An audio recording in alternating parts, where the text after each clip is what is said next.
Hey, so welcome to the class.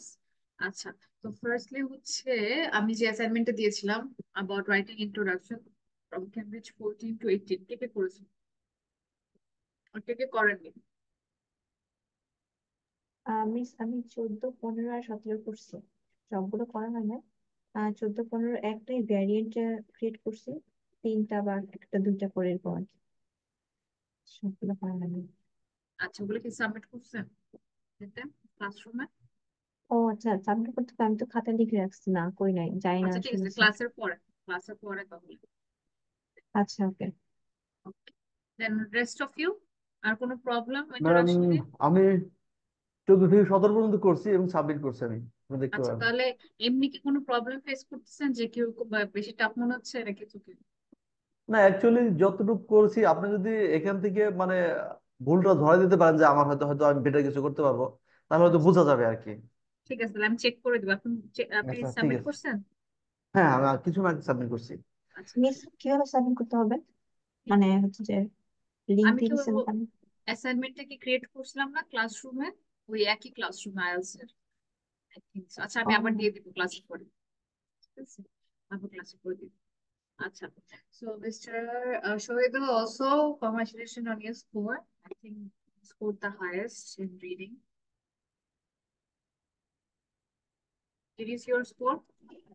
Miss sorry, আমার কিছুক্ষণ জন্য ক্যামেরা অফ রাখতে হবে, আমি যদি উঠে ঘুম থেকে। আমি একটু পরে আবার আবার ক্যামেরা অন করতেছি। আচ্ছা, ঠিক আছে।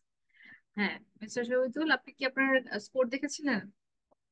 ও আচ্ছা, স্কোর ইয়েতে মানে আপনি গ্রুপে দিয়ে দিচ্ছেন না? হুম। হ্যাঁ, সো ওয়েল আর ডান। দেখছি। হ্যাঁ, ভালো ছিল 36, যদিও ওটার মধ্যে হচ্ছে একটা টাইপ ছিল না, যেটা হচ্ছে যে মিক্স অফ পার্সনটা রিডিং থাকতো। ছিল না, হ্যাঁ, but good improvement mark. Matching ছিল না, হ্যাঁ, তারপর তো একটা, এই তারপরে আপনার মাল্টিপল কোশ্চেন ছিল না। মাল্টিপল ছিল, মাল্টিপল চয়েস ছিল, ইয়ে ছিল না, ওই যে লিস্ট অফ হেডিং ছিল, কিন্তু ওই যে পার্সন ম্যাচিংটা ছিল। ওকে, তারপর মিস সুমনাটাও ছিল, আই থিঙ্ক ওটা চেক করেছিলাম। আচ্ছা, মিস সুমনা, আপনি একটু বলেন আপনি কোন প্রবলেমটা ফেস করছেন রিডিং এ? হ্যালো,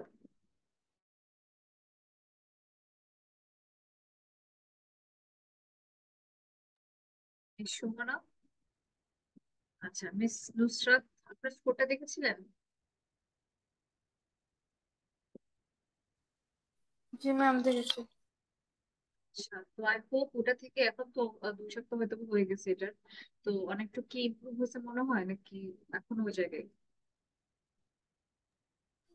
ম্যাম, বাসায় করতেছি। মনে হয় স্কোর যাই হোক, আমার কাছে মনে হয় যে ইমপ্রুভ। আগে যে রিডিং প্যাসেজ গুলো পড়লে যেমন সবই মানে মনে হইতো যে কিছুই বুঝতে পারি এলোমেলো অগোছালো লাগতো। এখন মনে হয় যে কোশ্চেন গুলা অনুযায়ী অ্যান্সার গুলা বা লোকেশন খুঁজে পাইতেছি, খুব ভালোভাবে ইজিলি পাইতেছি। অ্যান্সার যাই হোক, আর একটু সময়টাও আগের যেই তুলনায় আর কি ওয়েস্ট করতে হইতো ওই তুলনায় হচ্ছে না মনে হয়। আহ মানে প্যাসেজ থ্রিতে এসে দেখা যায় লিস্ট 17-18 মিনিট থাকে ওই দুটা করার। তাহলে ঠিক আছে, তাহলে হচ্ছে একটু এডেলে মানে এখন যে ভুলগুলো রয়ে আছে ওটা আবার একটু হচ্ছে ওটা গো থ্রু করলে আই থিঙ্ক আস্তে আস্তে হয়ে যাবে। আগের থেকে তো অনেকটা সোজা হচ্ছে, তো এরকম ভাবে রিডিং এ আসলে ওই যে হার্ড জেনেই আর কি ওটার ভিতরে ঢুকতে হয়, নাহলে হচ্ছে আসলে ওটা ওভারকাম করা যায় না। Good job. আচ্ছা, এন্ড মিস মিস সুবিতা, আপনি রিডিং এক্সাম ম্যাম, দেননি? আরেকটা জিনিস আমি আমি জানি না। হুম। হ্যাঁ ম্যাম, আমি হচ্ছে রিডিংটা দিছিলাম ওই, আমি অফিসে ছিলাম তো, তো ই করে দিছিলাম, পরে 23টা হয়েছিল, সাবমিট করার আর সময় পাইনি। ঠিক আছে। হ্যাঁ, মিস্টার শহীদুল, আপনি কিছু বলছিলেন? আচ্ছা ম্যাম, আমি মানে আমি জানি না কিন্তু তিনটা প্যাসেজের মধ্যে মানে লাস্ট প্যাসেজ সবসময় যে কঠিন হয় এরকম তো না। না, এমন আমরা না। তো মানে থিঙ্কিং থাকে যে লাস্ট 3 নম্বর প্যাসেজটা মনে হয় খুব কঠিন হবে, আমরা 3 নম্বর হ্যাঁ। প্যাসেজটা সবার পরে ধরি। এমন তো না, হতে পারে 3 নম্বর প্যাসেজটা সোজাও হতে পারে। এরকম অনেক এক্সাম্পল আছে যেখানে প্যাসেজ টুটা হার্ড, তো ওখানে যায় হচ্ছে প্যাসেজ থ্রিটা কিন্তু সহজ হয়, প্রত্যেকটা তো হার্ড মানে হার্ড দিবে না। তেমন অনেক আছে যে পার্ট থ্রিটা ইজি হয়। এই জন্য পরীক্ষা, হ্যাঁ, কি বলবো। পরীক্ষার সময় অন্তত 3টা প্যাসেজ একবার ওইটা গো তো থ্রু ম্যাম করেন সাথে। ব্যতিক্রম। সাধারণত নর্মাল যে ইয়া আছে, নিয়ম গুলো আছে, সেই মানে যে রুলস গুলো আছে সেই অনুযায়ী প্রথমটা একটু ইজিয়ার হয়, তারপর ওগুলো একটু আস্তে আস্তে হার্ড হয়। তেমনও না, কিন্তু আপনি যদি একটু অনেক ইয়া সময় করে, ব্যতিক্রমও হয়। এই রিসেন্ট যেগুলো আসতেছে ওগুলোর মধ্যে আই থিঙ্ক পার্ট 3টা খুবই easy, মানে রিসেন্ট একদম পেপার যেগুলো ক্যামব্রিজের নাই এখন, ওগুলোতে দেখলাম যে হচ্ছে পার্ট 3টা আর সবচেয়ে হচ্ছে ভালো সহজ উপায় কি আছে। তিনটা তিনটা প্যাসেজ দিয়ে গো থ্রু করা, যে কোনটা দিয়ে শুরু করতে পারি। হ্যাঁ, তো ওইটা হচ্ছে অ্যানালিসিস এর উপর, তো একদম ইয়ে করে না, আসলে ওভাবে করে বোঝাও যাবে না, কোয়েশ্চেন টাইপটা দেখে নেবেন কোন কোয়েশ্চেন টাইপ আছে, তো ওই অনুযায়ী একটু ধারণা করে নেবেন। ম্যাম আসসালামু আলাইকুম। ম্যাম আমাকে ডাকছিলেন। ম্যাম আমি ম্যাম আমার রিডিং এর রেজাল্ট আমি দেখতে পারি নাই আসলে। আমার ফোনটা নষ্ট হয়ে গেছে, তো পরে আমি দেখতে পাই না। এখন হোয়াটসঅ্যাপ চালু করার কারণে মানে ব্যাক সব চলে গেছে। I am sorry ma'am. আচ্ছা আচ্ছা আচ্ছা, তাহলে ক্লাসরুমে দেখে নিন। আমি আর কি আসলে জিজ্ঞেস করছিলাম স্কোরটা তো না, কোন জায়গায় স্ট্রাগল করতেছেন এটা একটু জানাবেন। ম্যাম অনেস্টলি বলতে গেলে আমার বেবিটা প্রচুর সিক, এই জন্য হচ্ছে ম্যাম আমি একদমই ট্রাই করতে পারি নাই। ও প্রচুর সিক, আমি ওরে নিয়ে একটু ব্যস্ত ছিলাম। গতকালকে ক্লাসও আমি অ্যাটেন্ড করতে পারি নাই। ও আচ্ছা, okay, take care. I am sorry. তারপরে তো ক্লাসে জয়েন করে থাকেন, ইটস অ্যাটলিস্ট শুনেন তো, এটাই এনাফ আপাতত। Ma'am thank you ma'am. ঠিক আছে, তাহলে হচ্ছে if no problem with intro, mister Rashidul, আপনার কি খবর? আপনার ইন্ট্রোডাকশনটা হয়েছে? আনমিউট করুন। ম্যাম আমি এই সপ্তাহের আগের সপ্তাহে 2টা ক্লাসই করতে পারি নাই, তো এই কি পড়া ছিল এটা আমি আর দেখতেও পারি নাই। তো ম্যাম ও, রিডিং পার্টে ম্যাম আমি মানে ক্যামব্রিজ থেকে 7-8টা করছি। তো দেখা যাচ্ছে 3 নাম্বার প্যাসেজটা আমার জন্য একটু টাফ হয়ে যায়, আর প্যাসেজ 1-2 করতে পারি। প্যাসেজ তো 1টার ম্যাম কত আমার আছে? ম্যাম অ্যাপ্রক্সিমেটলি 23-24 চলে আসে। আপনি তো এক্সাম দেন নাই, ওই জন্য আর কি মানে আইডিয়া করতে পারতেছি না। যে হ্যাঁ এক্সামটা আছে গুগল ক্লাসরুমে, একটু না দেখে একটু করে করে তারপর সাবমিট করে দিন ম্যাম পরে। আমি আমি আমি কিন্তু প্যাসেজ 1-2 করি, টাইম নিয়ে করি না, মানে ওই অ্যাপ পরীক্ষার মতো না, আমি সময় নিয়ে ধীরে ধীরে করতেছি, কিন্তু পরীক্ষার মতো করে দিলে হয়তো আর কম হবে। আর তা না, তাহলে আপাতত তো যেন আনসার গুলো রাইট থাকে ওটার জন্য বলতেছেন, ইটস ওকে, তারপর একটু পরীক্ষার মতন করে দিয়ে নেন। আচ্ছা, ম্যাম যাই হোক, প্যাসেজ 1 আর 2 তে মার্ক থাকে কত টোটাল? 29 না? 26 মানে ডিপেন্ড করে, আই থিঙ্ক 26 এর মতন।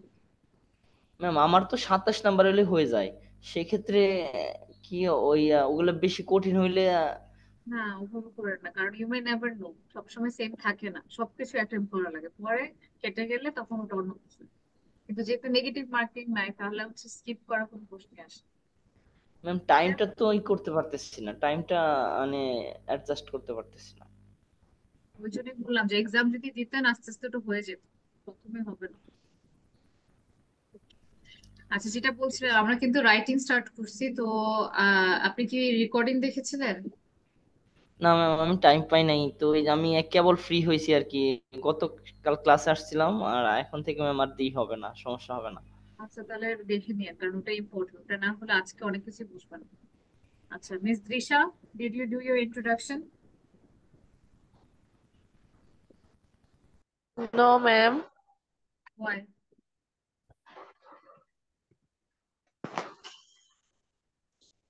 কি বলবো ম্যাম, বুঝতেছি না। আমি আমার নিজের পড়াশোনা সবকিছু নিয়ে খুবই টেনশনে আছি।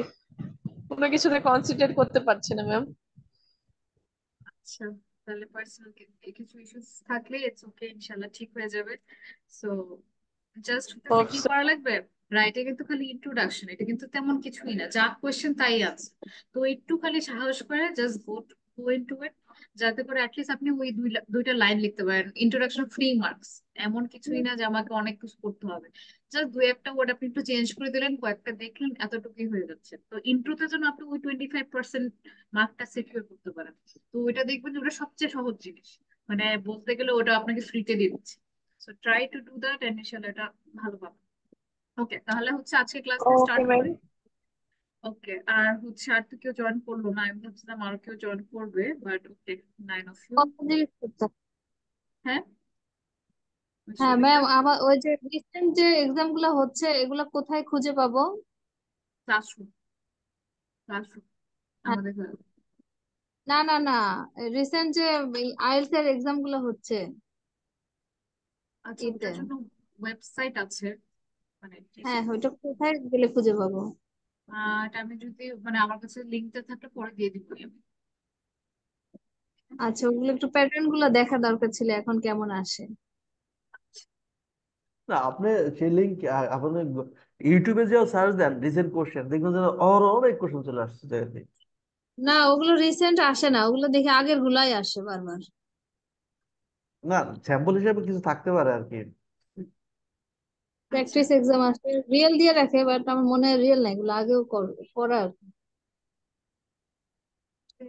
Let's start. তাহলে হচ্ছে আজকে হচ্ছে আমি চাচ্ছি আপনাদের সবার হচ্ছে টাস্ক ওয়ানটা একদম হয়ে যাক, যাতে করে হচ্ছে নেক্সট ক্লাসে আমরা হচ্ছে জেনারেলের সাথে একসাথে ক্লাস করে টাস্ক টু তে যেতে পারি।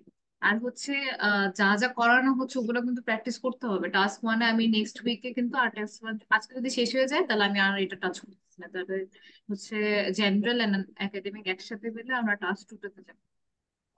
Okay, so let's start today's class. আচ্ছা, so first of all, last class আমরা কি দেখেছিলাম? What was the first thing? Introduction, right? Introduction টা simply paraphrasing. Paraphrasing টা কি, এবং আমি কিন্তু খুবই ডিটেইলে গিয়েছিলাম যাতে করে আপনাদের এই জায়গাটাতে প্রবলেম না হয়। যদি তারপরে প্রবলেম হয়, there is a reason recorded version টা আছে, at least ওটার ব্যাপারে একটু যেন ওইটার ব্যাপারে at least confident হন। ফার্স্ট যে জিনিসটা লিখবেন ওখান থেকে কিন্তু ভালো ইমপ্রেশনটা ক্রিয়েট হয় আপনার। তো ওইটা করে ফেলেন, it's just 3 marks for now. আচ্ছা, আর ওখান থেকে সাউন্ড আসছে। ওকে, ওকে, এনিওয়ে, সো ওভারভিউ। ওভারভিউ কোনটাকে বলে? এখন আমি কি বলেছিলাম যে আমাদের ওখানে 4টা জিনিস করা লাগবে। একটা হচ্ছে কি, ইন্ট্রোডাকশন। সেকেন্ডটা হচ্ছে ওভারভিউ। থার্ড কি, body body body paragraph part one, body body part paragraph two. 1, 2 আর তারপর বডি প্যারাগ্রাফ 2 টু, রাইট? তো এটা, তাহলে আমার তো ইন্ট্রোডাকশন শেষ। ইন্ট্রোডাকশন হচ্ছে আমার 25%। হ্যাঁ, চিন্তা করেন, মাত্র আপনার কপি করে লিখে আপনি 25% পেয়ে যাচ্ছেন, বাকি 25% পাচ্ছেন ওভারভিউ। তো ওভারভিউ প্যারাগ্রাফটা আমরা কেন লিখবো? এটা হচ্ছে লাইক আ ব্রিফ সামারি, খুবই শর্ট একটা সামারি। কি কি বিষয়ে, মেইন ফিচার্স। আবারও বলছি, আমাদের রাইটিং ক্লাস ওয়ানের জন্য মাত্র 20 মিনিট। তার মানে আপনার মাথা ভেঙে সবকিছু মানে জীবনের সব আইডিয়া ওখানে লিখতে হবে। জাস্ট হচ্ছে মেইন মেইন ফিচার যেগুলা, মানে একদম গুরুত্বপূর্ণ যেগুলো ওগুলা, মানে কোনটাতে হাইয়েস্ট লোয়েস্ট এইসব জিনিস আস্তে আস্তে ওটা আইডিয়া হয়ে যাবে। So provide a brief summary of the main features of the graph, chart or diagram that you will discuss in the body paragraph. এখন এমন কিছু কারখানাতে আমাদের ডেটা থাকবে, হয়তো বা টেবিল থাকবে, পাই চার্ট থাকবে, লাইন থাকবে, বার গ্রাফ থাকবে। তো এগুলোর মধ্যে থেকে আমাকে মেইন ফিচার গুলো করতে হবে, 2 থেকে 3টা বের করতে হবে, অ্যাটলিস্ট তিনটা। তিনটা বের করে কি করবেন, ওটাকে ওভারভিউতে সামারাইজ করবেন। এন্ড আমি কিন্তু ওখানে কোনো হচ্ছে ডেটা দিব না, বা 2012-তে এমন হয়েছে, 2021-এ এমন হয়েছে, তারপর 10% ইনক্রিজ, 9% ডিক্রিজ, মানে এগুলা নাম্বার কিচ্ছু দেওয়া লাগবে না, খালি একটা সামারি, একটা বাচ্চাকেও যেন মানে বললে যেন বুঝে ওরকমটাই। হ্যাঁ, তো এই জায়গাটাতে এমন ভাবে আপনি ওভারভিউতে করলে ওটা কিন্তু প্ল্যানিং এর পার্ট, রাইট? রাইটিং টাস্ক ওয়ানের মেইন জিনিসটা হচ্ছে প্ল্যানিং। আপনার 2-3 মিনিট নেওয়াই লাগবে গ্রাফটাকে অ্যানালাইজ করার, কোন কোন সবচেয়ে গুরুত্বপূর্ণ প্যাটার্ন গুলো ওগুলো নোট করে ফেলতে হবে, যে আচ্ছা ঠিক আছে, প্যারিসেরটা ইনক্রিজ আর হচ্ছে ইতালিরটা ডিক্রিজ, এরকম করে জাস্ট আপনি হচ্ছে একটা শর্ট নোটস করে 2 মিনিট পর স্টার্ট করলেন। ওভারভিউতে আপনি সেটাই লিখবেন যেটার ব্যাপারে আপনি এলাবোরেট করবেন বডি প্যারাগ্রাফ 1 and 2। এতটুকুই আপনার, এমন কেউ নাই যে বুঝবে না যে গ্রাফ গুলা কি। গ্রাফ গুলা পড়াও একটা স্কিল। হ্যাঁ, তো দেখবেন যে কি আর আছে, বেশি তো কিছু নাই। একটা আছে পাই চার্ট, লাইন, বার, তারপর ডায়াগ্রাম, ম্যাপ আর প্রসেস। এগুলা কয়েকবার হচ্ছে 2-3টা যদি আপনি এক্সাম্পল দেখেন বোঝা যাবেন। আর হচ্ছে এটা তার মানে কিন্তু ওভারভিউ খুবই ইম্পর্টেন্ট, যদিও মনে হয় যে short, but it's very important. তো ওভারভিউটা হবে কোথায়? সেকেন্ড। অবশ্য ওভারভিউটা আমরা লাস্ট প্যারাগ্রাফে লিখতে পারবো, কিন্তু আমি সাজেস্ট করবো যে ওভারভিউটা সেকেন্ডেই রাখেন, তাহলে হচ্ছে আপনি যখন বডি প্যারাগ্রাফ 1 আর 2-তে যাবেন তখন দেখবেন যে আপনার লেখাটা আরো সহজ হয়ে যাচ্ছে, আপনার মনে থাকবে যে কি করতে যাচ্ছে। ওভারভিউ লাস্টে লিখলে হচ্ছে আপনার মার্কস কাটবে না, কিন্তু আপনি নিজে কনফিউজ হয়ে যাবেন। আচ্ছা, so overview is always a 2 sentence paragraph. তার মানে টু বলতে কি, not only two to three sentence. হ্যাঁ, so two to three sentence it normally starts with the word overall. মানে ওভারঅল যখন আমরা লিখবো, লেখার শুরুটাই হবে ওভারঅল দিয়ে কমা। হুম। আর হচ্ছে ইট ইনক্লুডস দ্য কি ফিচার্স। কি ফিচার্স মানে কি, একদম মেইন মেইন। এত কাহিনী হচ্ছে ওগুলো বলতে পারবো না, তাই না? এখন হচ্ছে মানে সব কাহিনী তো আর বলতে পারবো না যে 2002 থেকে 2024 পর্যন্ত কোন কোন সনে কোন মাসে কি কি হয়েছে। আমাকে একদম স্পেসিফিক্যালি একটা গ্রাফের যে মেইন ট্রেন্ড, মেইন কি ফিচার্স, ওগুলাই একটু বের করতে হবে। দ্যাট মিনস এটার জন্য আপনার ইংলিশও লাগতেছে না প্রথমে যে বের করার জন্য, বাংলাতেই আপনি হাতে দেখেন, এদের মানে কোনো প্রবলেম নেই যে কোনগুলো বাড়তেছে কোনগুলো কমতেছে। এটার জন্য আপনি পড়তে পারেন এটা first before you write in English. তারপর কোনো ডিটেলসে যাওয়ার দরকার নেই। All the information is mention generally, খুবই সাধারণ ভাবে বলা, মানে একদম simply. So without an overview paragraph, your essay will lack coherence and structure. তো আমি একটা জিনিস বলেছিলাম যে আমরা ওই যে গ্রামাটিক্যাল স্ট্রাকচার থেকে আসতেছে, ভোকাবুলারি থেকে আসতেছে, এই যে আমাদের যে স্কোরিং এর যে ভাগ করা, তাই না? এখানে কিন্তু কোহারেন্স একটা পার্ট ছিল, যেটাকে আমি বলি গ্লু। তো ওভারভিউ প্যারাগ্রাফটা যদি না থাকে তাহলে কিন্তু আপনার ওখানে মার্কসটা একটু কাটবে। তাহলে হচ্ছে কিন্তু আমরা ওই যে ওই আইএলটিএস রাইটিং সেকশনে 5-এর বেশি স্কোর করতে পারবো না। তো ওভারভিউ যতটা না শর্ট ততটাই ইম্পর্টেন্ট। মানে আপনি যদি ওটা বের করে ফেলবেন, বডি প্যারাগ্রাফ 1 or 2 এমনি আপনি ভুলে যাচ্ছেন। So it just works like that. Next, so an overview paragraph should consist of 2 to 3 sentences and should outline the main features of the graph, chart, or diagram.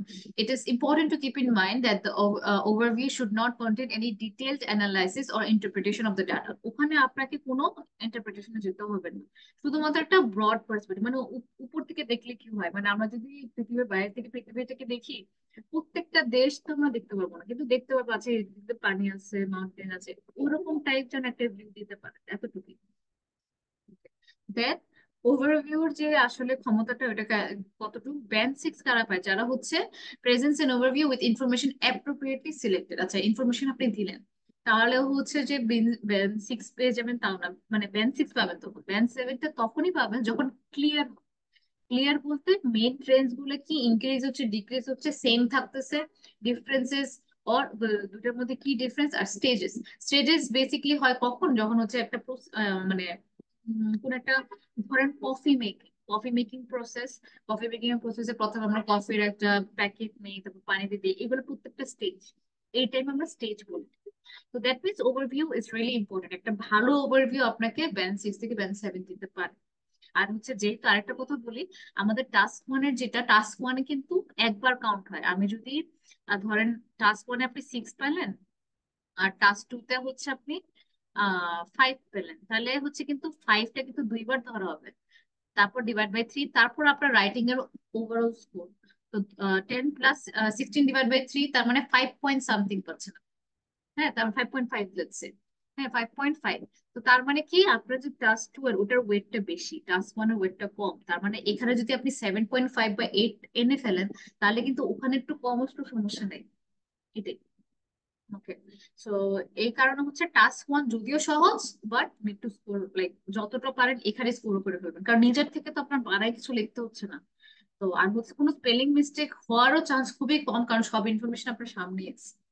আর যা যা লিখতে হবে extra word, ওগুলোর list তো আছে, লিস্টটা দেখে আপনি বাসায় প্র্যাকটিস করতে পারছেন। তার মানে সবচেয়ে সহজ আপনার টাস্ক 1 স্কোর করা, কিন্তু টাইম কম, তো ওটার মধ্যে আপনাকে ম্যানেজ করতে হবে। আচ্ছা, তো রাইটিং স্ট্র্যাটেজিটা কেমন? To begin, carefully read the question and understand what information is being presented. প্রথম সুন্দরভাবে ঠান্ডা মাথায় আমাকে হচ্ছে কোয়েশ্চেনটা পড়তে হবে। তারপর আমি কি কি দেখবো, কি ট্রেন্ডস, প্যাটার্ন, কোনটা হচ্ছে ফিচার্স, তারপর আমি ওয়াই অ্যাক্সিস আর এক্স অ্যাক্সিসে কি আছে, ইউনিটস গুলো দেখবো। তারপরে হচ্ছে কোনটা হাইয়েস্ট ভ্যালু, কোনটা লোয়েস্ট ভ্যালু, এই জিনিসগুলো দেখবো। তো এটা হচ্ছে প্রথম আমার নোটিস করতে হবে, নোটিস যত ভালো করতে হবে তত ভালো হবে। তারপর decide on which feature you will focus on in your overview. এত এত ডিটেলস আপনি সবকিছুতে করলে পাবেন না। তো আপনাকে সিলেক্ট করতে হবে যে আচ্ছা ঠিক আছে, তাহলে আমি হাইস্ট টেম্পারেচারটার দিকে যাব, জুনের হাইস্ট টেম্পারেচার, আবার এদিক দিয়ে আমি দেখবো যে লোয়েস্ট কোথায় টেম্পারেচার ছিল, এরকম একটা দেখলাম। তারপরে তো এটার মধ্যে এই এই রিলেটেডই আমি ওভারভিউতে দিব। You may want to group similar features together, such as trends over time, or compare and contrast different parts of the chart or type. এখন 3টা দেশ আমাকে দিয়ে দিল, বাংলাদেশ, ইন্ডিয়া, পাকিস্তান।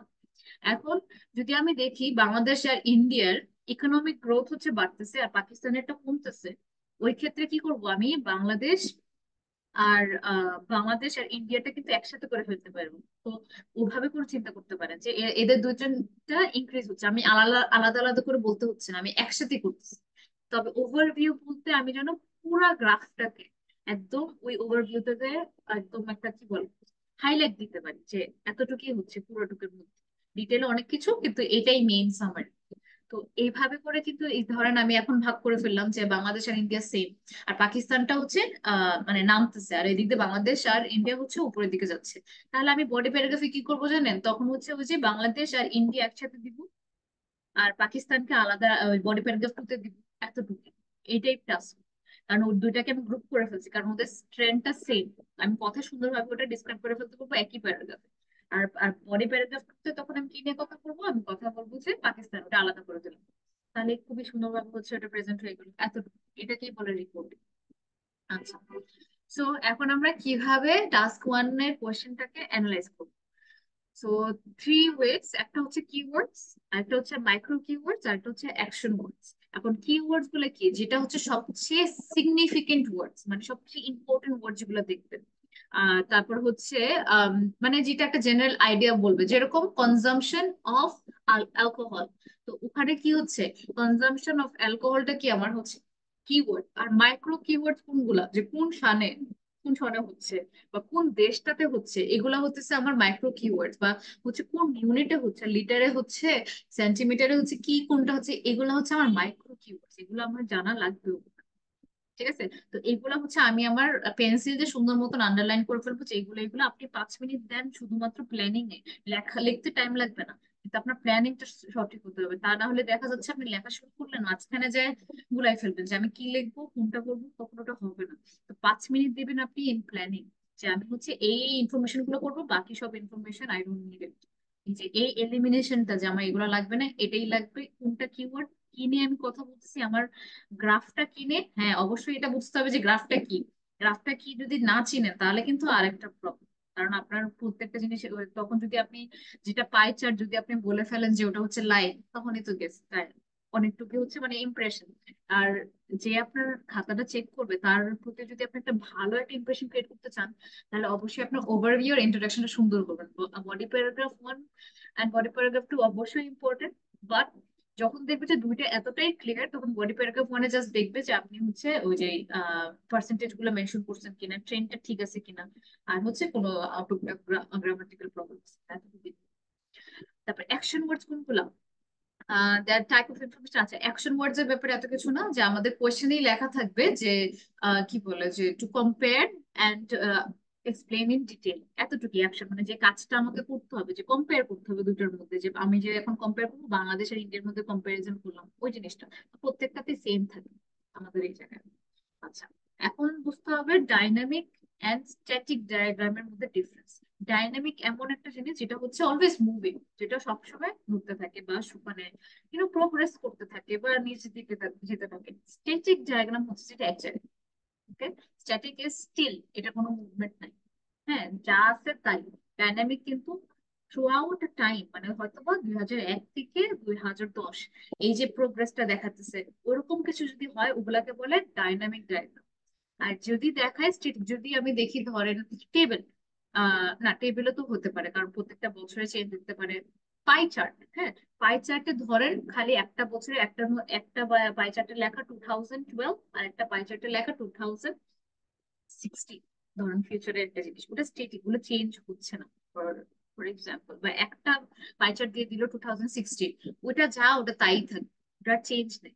যদি আপনাকে এমন কিছু দেখায় যে থ্রু আউট দ্য ইয়ার এরকম এরকম এরকম সেলস হচ্ছে বা এরকম এরকম সেলস হচ্ছে, তাহলে ওটা ডাইনামিক। সো এটাই হচ্ছে difference between dynamic and static. এখন if it is a dynamic diagram, তখন আমাকে কি দেখতে হবে? See the starting and finishing point of data. যে আমাকে কি দেখাচ্ছে, ধরেন আপনার এখানে একটা কি হলো, একটা একটা গ্রাফ। হ্যাঁ, এখানে আমি দেখতেছি 2001, 2002, 2003, এভাবে করে করে হচ্ছে যাচ্ছে। আর এদিক দিয়ে হতেছে আমার হয়তো বা কি বলে 2 মিলিয়ন, 2 মিলিয়ন কি বলে আর্নিং, 3 মিলিয়ন, 4, এরকম করে যাচ্ছে। আচ্ছা, যাই হোক, তো এরকম অনেক সময় কিন্তু 2 3 4ই থাকবে, মিলিয়ন তো আর লিখতে পারবে না, তখন দেখবেন কি ব্র্যাকেটে ইউনিট দেওয়া আছে যে কি ইউনিটে, ওই অনুযায়ী কিন্তু বলতে হবে। আপনি যদি 4 লেখেন তাহলে কিন্তু এটা ভুল হয়ে যাবে ইয়াতে বডি প্যারাগ্রাফে গেলে। তো অবশ্যই দেখে নেবেন যে ইউনিটটা কি। অনেক সময় মানুষের হয় যেরকম 2 মিলিয়ন, বলবে যে মিলিয়ন পিপল, ব্র্যাকেটে লেখা থাকবে, তখন বুঝে নেবেন যে এটা আসলে টুটা আসলে টু না, 2 মিলিয়ন পিপল এরকম। যাই হোক, তো এখন আমি যদি দেখি 2001-এ আমার ইনকাম ছিল 2 মিলিয়ন, তারপর 2002-তে 3 মিলিয়ন, 2003-তে 4 মিলিয়ন, এরকম করে আমি কিন্তু বছরের পর বছর আমার মানে কিছু না কিছু চেঞ্জ হচ্ছে, এটাকে বলে ডাইনামিক। তাহলে আমাকে কি দেখতে হবে যে আমার স্টার্টিং পয়েন্ট কোনটা, আমার স্টার্টিং পয়েন্ট কোথায় 2001, এন্ডিং পয়েন্ট কোথায় 2004, এই জিনিসটা আমার মাথায় রাখতে হবে। তারপর C the trend line of data, how it changes over the time, কিভাবে চেঞ্জ হচ্ছে, always increasing, right? See whether it is increasing or decreasing or remaining stable over the period। যদি এরকম থাকতো আমার ইয়েটা যে আচ্ছা আমার যে 2 মিলিয়ন ছিল আমার সারা বছরই মানে প্রত্যেক বছরই আমার একই, ওটাকে বলা হচ্ছে স্টেবল বা কনস্ট্যান্ট, কোনো চেঞ্জ নাই। আবার অনেক সময় দেখবেন এই যে এরকম মানে এরকম হচ্ছে, এরকম হচ্ছে, এরকম এরকম এরকম এরকম এরকম এরকম এরকম, কিন্তু সেমই কিন্তু stage constant but with fluctuation. এই যে একটু উপরে বাড়ে কমে বাড়ে, ওটাকে বলা হচ্ছে একটু একটু করে যার বলে স্লাইট ফ্লাকচুয়েশন। স্লাইট মানে অল্প একটু, ফ্লাকচুয়েশন মানে যে একটু উপরে উঠে নামে, এগুলাকে বলে। কিন্তু আলটিমেটলি যা হতেছে 2004 মানে শেষ পর্যন্ত কিন্তু যেটা দেখা যায় সেমই আছে। তো এরকম করে আপনাকে দেখতে হবে ট্রেন্ডটা কি। Find if there are significant changes in the general trend line. অনেক সময় দেখবেন কি আচ্ছা ঠিক আছে ইনক্রিজ হচ্ছিল হঠাৎ করে ডাউন হয়ে গেল, তো ওইটা একটা সিগনিফিকেন্ট, এগুলো ইম্পর্টেন্ট, যে নোটিসেবল। কিন্তু যদি একটু থেকে একটু, এটা এত নোটিসেবল না, যেগুলা চোখে লাগার মতো ওগুলাকে আপনি হচ্ছে চুজ করুন, চোখে লাগার মতো। তো এই যে এরকম যখন ডাইনামিক থাকবেন, তারপর locate the highest and lowest point. আচ্ছা তাহলে আমার হাইয়েস্ট ইনকাম কত ছিল 4 মিলিয়ন, লোয়েস্ট ইনকাম কত ছিল 2, তাহলে আমি ওয়াই অ্যাক্সিস থেকে আমি পেলাম আমার হাইয়েস্ট ইনকাম 4, লোয়েস্ট ইনকাম 2। আমার ফার্স্ট ছিল 2001 2004, এগুলাই mean যে এগুলো যখন আপনি খুঁজে বের করতে পারবেন তো দ্যাটস ইট। এগুলো জিনিস হচ্ছে আপনাকে মানে নোটিস করতে হবে। Observation is main. যদি আপনি অবজার্ভিং এ ভালো হন, মানে খেয়াল হন, নোটিস করেন, তাহলে দেখবেন এটা আপনার জন্য এত আর এত মানে মজা পাবেন এটা করতে, যে আচ্ছা আমি দেখি গ্রাফটা করতে পারি কিনা। প্রথম লেখার আগে আপনাকে বুঝতে হবে যে আপনি গ্রাফ করতে পারছেন কিনা। What does the data do from the start to finish? ওই যে বললাম কি হচ্ছে, do they generally go up or down or do they fluctuate? এই যে কথাটা মিন স্পেলিংটা এখানে আছে fluctuate। আর হ্যাঁ আমি গ্রুপে হচ্ছে আপনাদেরকে কিছু বই দিয়েছি, বইয়ে অনেক অনেক অনেক ভোকাবুলারিজ আছে, কিছু এক্সাম্পল আছে, ওই ভোকাবুলারিজ গুলা কাজে লাগে, শুধু বইয়ে রাখেন না। এই এই যে রিসোর্স গুলো কিন্তু আমার টাইমে আমি পাইনি, কিন্তু ইটস ভেরি হেল্পফুল। তখন কি করবেন, নিজের যে খাতা আমি বলছিলাম যে আইএলস এর যে খাতাটা রাখবেন, ওখানে এই ওয়ার্ডস গুলো দিবেন, কারণ এগুলো সব সেম ওয়ার্ড। টাস্ক টুতে কিন্তু আপনার নিজের থেকে অনেক ওয়ার্ড দিতে হবে, টাস্ক ওয়ানে কিন্তু এমন কোনো কিছু নাই, আপনি কিন্তু ওরকম কমন ওয়ার্ডস গুলো বারবার রিপিট করতে পারতেছেন, ইটস ভেরি ইজিলি আপনি এটা সলভ করতে পারবেন। Any significant differences from the general trend. আচ্ছা জেনারেল ট্রেন্ড আমি দেখতে পারতেছিলাম যে আচ্ছা এটা ইনক্রিজ হতেছিল, আহ তার মানে হয়তো বা মানে হচ্ছে প্যারিসই জিতে যাবে এবারের ওয়ার্ল্ড কাপটা। হঠাৎ করে ব্রাজিল কিন্তু লোতে ছিল, ব্রাজিল লোতে ছিল, হঠাৎ করে বেড়ে গেল। তো এগুলো কি হলো, ডিফারেন্স, হঠাৎ করে ডিফারেন্স হয় না, ওগুলো ওগুলোও একটা ইম্পর্টেন্ট পয়েন্ট। তো পিকস মানে কি, হাইস্ট পয়েন্ট, লোস মানে হচ্ছে একদম নিচের পয়েন্ট। তো এগুলোই নোটিস যত করবেন তত আপনার এখানে মার্কস আসতেছে, এতটুকু। So be very very very observing. Okay, then আসি static diagram is it's like when we look at a static graph, যেটা বললাম যে গ্রাফটা হচ্ছে একদম কনস্ট্যান্ট, মানে কোনো মুভমেন্ট নাই, মানে আমাকে দেখাচ্ছে না যে এই বছর থেকে এই বছর। এমন একটা ডেটা দিয়ে দিল যে 2024 এর ইকোনমি বাংলাদেশটা কেমন, ওইটা যখন ডেটা নিছিল তখন এর, এখন বুঝাচ্ছে না যে 2024-এর মার্চ থেকে এপ্রিল কিরকম, এই কেমন, এমন কিছু বুঝাচ্ছে না। ওই মেয়েরটা দেখছে মানে মেয়েরটাই, ওটা কি বলে সেটি।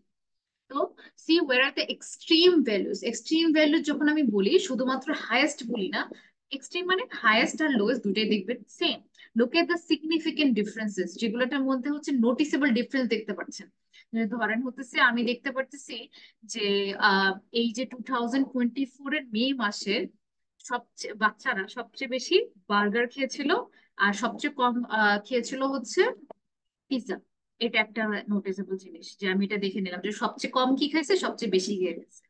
আবার সবচেয়ে বেশি ধরেন হচ্ছে ডিফারেন্স কোনটার মধ্যে ছিল, তাহলে হয়তো so ওটাও আমি খুঁজে বের করবো, look if there's any exception, এমন কিছু কি আছে যেটা ধরেন হয়তো অন্যগুলা হতেছে একটু ইনক্রিজ হয়েছিল, একটার মধ্যে আমি দেখলাম যে খুবই কম, হয়তো 2%, তাহলে ওটা একটা এক্সেপশন, যেটা অন্য বাকিগুলা থেকে একটু অন্যরকম, ওটাকে আমরা এক্সেপশন। কোনটার মধ্যে মিল আছে, যদি আমি দেখি যে আহ ফ্রেঞ্চ ফ্রাইজ আর বার্গার দুইটাই 22% চিলড্রেন খেয়েছে, তার মানে ও দুইটার মধ্যে কিন্তু সিমিলারিটি, ওটা আমি একসাথে জয়েন করে ফেলতে পারি। তো ওই সিমিলারিটিস গুলো দেখে নেবেন, তো এতটুকুই। সো এই জিনিসটা যখন নোটিস করবেন তারপরে you go through writing, because before that it's all about analysing, it's all about understanding that আমি গ্রাফটা কি পড়তে পারছি কিনা। গ্রাফ যখন না বুঝবেন, যতই আপনি ইংলিশ জানেন, তখন আপনি ওখানে আনসার আনতে পারবেন না। Okay. Then how to identify the main features. এখন দেখি how to identify the main features. Okay, so you have to first understand the type of diagram. সেটা বললাম যে কি ডায়াগ্রাম আসছে আমাকে, কিন্তু এটা নিয়ে যদি না হয়, এখনো কিন্তু লজ্জার কোনো বিষয় হয়নি। বার গ্রাফ কোনটা, জাস্ট গো এন্ড সার্চ। আর আমার আগের যে শীট ছিল ওই শীটের মধ্যেও কিন্তু আছে, ওই স্লাইডস গুলোতে বার গ্রাফ কোনটাকে বলে, লাইন গ্রাফ কোনটাকে বলে। সো নোট বার গ্রাফ হচ্ছে যেগুলো হচ্ছে I mean by now you already know, যখন এরকম থাকবে ব্লকস টাইপ থাকবে এগুলাকে বলে বার গ্রাফ। লাইন গ্রাফ হচ্ছে যেরকম দাগ থাকে, পাই চার্ট কোনগুলা গোল এরকম, and then you have information মানে 20% এখানে সেক্টরস থাকে, যে টেবল তো টেবল বোঝা যায়, ডায়াগ্রাম কোনো কিছু ডায়াগ্রাম থাকবে, ম্যাপও আছে। Diagram basically falls in map. তো ডায়াগ্রাম বলতে হয়তোবা এই যে লিয়াকাত ইংলিশের কথা বলি, লিয়াকাত ইংলিশ হচ্ছে 2010-এ এমন ছিল দেখতে, এখন 2024 এরকম দেখতে, দুইটার মধ্যে আমি ডিফারেন্সটা বা কম্প্যারিজন গুলো করবো, এগুলাই। তো কোন টাইপ অফ ডায়াগ্রাম এটা বের করতে হবে ফার্স্ট, এই জিনিসটা যেন জানো। তারপর read the title and labels, প্রত্যেকটা গ্রাফ, প্রত্যেকটা টেবিল আপনি দেখবেন একটা টাইটেল আছে, দ্যাটস ভেরি ইম্পর্টেন্ট, ওটা অবশ্যই আন্ডারলাইন করে নেবেন। আর হচ্ছে ওই টাইটেল আর লেবেলস গুলো আছে, আচ্ছা ঠিক আছে, তাহলে তো আমি বুঝবো না যে কোনটা ডেটা হ্যালো, কোনটা। হ্যালো, চলে এলো ছিল তো। কোয়েশ্চেন Maybe ছিল? accidentally mic on. আচ্ছা, ওকে। দেন আফটার দ্যাট যেটা হবে সেটা হচ্ছে identify the main trend, same look for any significant trends or patterns, তারপর কোনটা ইনক্রিজ হচ্ছে, তারপর কম্পারিজন বিটুইন ডিফারেন্ট গ্রুপস, ওই যে কম্পারিজনটা করতে হবে, কম্পারিজন কিন্তু কয়েকবার আসছে, মানে দুটার মধ্যে ডিফারেন্সটা কি আমি যেন সেটা বলতে পারি। আর আইডেন্টিফাই দ্য কি কি ফিচার্স, কিছু ওয়ার্ডস আছে সেগুলো যেন আপনি জানেন, স্পাইকস কোনটার মধ্যে একদম দুমসে হচ্ছে উপরে চলে গেছে, ওটাকে বলে ড্রামাটিক চেঞ্জ, টিপস কোনটা হচ্ছে মেইন মেইন আইডিয়া, এগুলো। তো এই জিনিসগুলো এভাবে করে আমরা মেইন ট্রেন্ড গুলো খুঁজে বের করবো। ওকে, তাহলে এখানে একটা দেখি, so we have a data over here. So the graph shows the stock price of four technology companies between 2011 and 2016. As we know, আমরা লাস্ট ক্লাসে এটা করেছি যে এই যে লাইনটা দেখলাম, the graph above shows the stock price of four technology companies between 2011 and 16, এটাকে আমরা কি করতে হবে, প্যারাফ্রেজ করতে হবে। প্যারাফ্রেজ করে এখন এখানে তো গ্রাফ ছিল, কিন্তু আমরা জানি এটা কি, কি graph, line graph. Line graph. Right, so line chart. So এই জন্য তখন আমি হচ্ছে প্যারাফ্রেজিং সময় ওটা মেনশন করে নেব।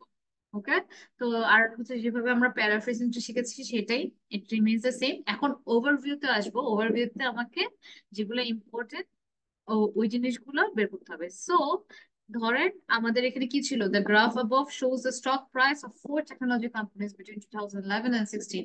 তাহলে আমি কি বলবো এখানে, দ্য লাইন গ্রাফ ডিসপ্লেস, এখানে শোজ এর জায়গায় আমি ডিসপ্লেস, ডিসপ্লেস না বলে আমি ইলাস্ট্রেটসও বলতে পারতাম। The stock values, stock values, এখানে প্রাইস না বলে সে কি বলেছে, ভ্যালিউস। তো এই জিনিসগুলো ঘুরায় ফিরায় আপনি এগুলো পাবেনই অফ ফোর ডিফারেন্ট, ওখানে ফোর টেকনোলজি বলছিল, উনি জাস্ট একটু ফোর ডিফারেন্ট লাগাই দিচ্ছে, that's all. Four different high tech corporation. So এখানে টেকনোলজি কোম্পানিজ বলেছে, সে হাই টেক বলেছে, it doesn't matter, of course it's high tech, কারণ Facebook, Google, Apple, Yahoo, those are high tech corporations. এই তো companies এর একটা সিনোনিম সে জেনে গেছে। So corporations from 2011 to 2016। তো এখানে বিটুইনটা দিয়েছে, এটা কিন্তু খুবই কমন, বিটুইন 2011 এন্ড 2016 এরকম কথা থাকলে আমি তখন কি বলতে পারি, ফ্রম 2011 টু 2016, সিম্পলি এটা প্যারাফ্রেজিং হয়ে গেল। নেক্সট হচ্ছে আমি ওভারঅলে আসি, ওই যে বলছিলাম যে ওভারঅলটা স্টার্ট হয় ওভারঅল কথাটা দিয়ে, ওভারঅলটা দিয়ে আমি কমা দিব, তারপর আমি দেখবো কোনগুলা ইনক্রিজড হয়েছে কোনগুলো ডিক্রিজ হয়েছে, রাইট? এখন দেখেন তো কোন ভ্যালুটা সবচেয়ে বেশি ইনক্রিজ হয়েছিল এই গ্রাফটার? অ্যাপেলেরটা। কোনটা? হলুদটা অ্যাপেলের যেটা অ্যাপেল কোম্পানি গুগল টেকনোলজি, ওটা বেশি গুগল ইনক্রিজ হয়েছিল। 11 থেকে গেল কত, 35,000। এখানে ওই টাইমে ফার্স্টলি ওভারভিউ সবচেয়ে সময়। প্রথম ছিল গুগল, যেটা হলুদটা আর কি, পরে হয়তো ডিকিজ হয়েছে পরে মেবি। ডিক্রিজ। কোনটা থ্রু আউট দ্য টাইম আছে এইভাবে চিন্তা করুন যে কোনটা 2016 সবার উপরে আছে। কোনটা প্রত্যেক বছর মানে স্টার্টিং থেকে এন্ডিং পর্যন্ত, মানে কোনটার মধ্যে ইনক্রিজ দেখছেন আর কোনটার মধ্যে ডিক্রিজ, মানে ওভার মানে ডিটেল আমরা পরে যাবো। এখন জাস্ট দেখতে হবে যে ওভারঅল কোথায় হচ্ছে ইনক্রিজ হয়েছে 2011 থেকে 2016, ফেসবুকটা 2011 থেকে 16 পর্যন্ত ইনক্রিজ হতেই থাকছে। রাইট? তো এত ওভার থিঙ্কিং করা দরকার নেই। ওভারভিউ হচ্ছে এমন একটা জায়গা, আমি ডিপলি যাব না এখানে, আমি অনেক কিছু দেখতেছি কিন্তু আমাকে খালি চোখে রাখতে হবে 2011 থেকে 16 এই ডিফারেন্সটা, মানে এই যে এখানে বাড়তেছে নামতেছে এগুলো দেখা যাবে না এখন। You only need to notice beginning থেকে এন্ডিং পর্যন্ত আমি কি ডিফারেন্স দেখতে পাচ্ছি। So if I look at it through that manner, তাহলে আমি দেখতে পাচ্ছি যে ফেসবুক 2011 থেকে 16 এতটুকুই, মাঝে যা হতেছে ওটা আমি বডি প্যারাগ্রাফে দেখবো পরের কথা। তো এখানে দেখলাম কি ইনক্রিজ, সেজন্য বলছে overall Facebook's value steadily increase, মানে স্টেডিলি মানে একদম বেড়ে যাচ্ছে, এরকম ফ্লাকচুয়েশন করা নেই, বাড়ছে মানে বাড়ছে। So steadily increased. ম্যাম এখানে স্টেডিলি। ফেসবুক এবং ইয়াহুর কালার দুটো সেমই লাগতেছে। আমি না, তো ভাবছি একই কালার। অনেক হ্যাঁ, ইয়াহু ডিফারেন্ট। তো ব্লু আর ফেসবুক গ্রিন। হুম, এটা ব্লু। না, দুইটা এক জায়গায় থেকে একটা উপর দিকে উঠছে, একটা নিচের দিকে গেছে। হ্যাঁ, দুটা একটু ডিফারেন্ট। Different colour. না, আমার কিন্তু ইয়েতে কালার তো ওইটা different. Light green. Different colour, কিন্তু আমার কাছে মনে হচ্ছে একই কালার কিনা। না, এটা মেবি হয়। আপনার তাহলে কম্পিউটার স্ক্রিনের কারণ হতে পারে, এটা ডিপেন্ড করে আর কি। হ্যাঁ, হ্যাঁ, সেটা স্ক্রিন হয়। স্ক্রিনে, হ্যাঁ, ডিপেন্ড করে। পরে যখন ফাইলটা পেয়ে যাবেন বুঝতে পারবেন।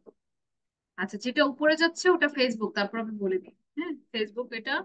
আর হচ্ছে যেটা নিচে যাচ্ছে ওটা হচ্ছে ইয়াহু। ঠিক আছে? তাহলে ওই যে আমি একটা কম্পারিজনের জিনিস বলছিলাম না, তাহলে আমি ওভারভিউতে ওটা নিয়ে এসে পড়লাম যে একদিক দিয়ে ফেসবুক ভ্যালু স্টেডিলি ইনক্রিজড ওয়াইল, তার মানে দুইটাই মানে একদম ওটার অপোজিটে হচ্ছে ইয়াহু। যেরকমটা হতেছে ফেসবুক উপরের দিকে গেছে, ইয়াহু কিন্তু নিচের দিকে গেছে ওভারঅল।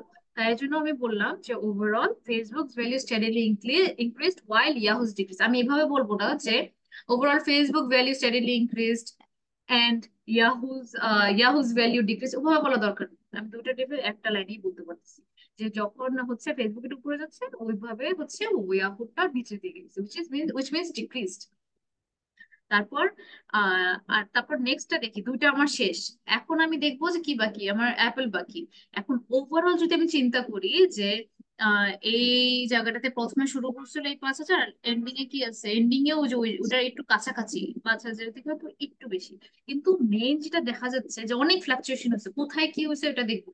তারপরে অনেক কিন্তু উঠানামা ছিল, ফেসবুক আর ইয়াহুর ক্ষেত্রে ওটা হয় নাই।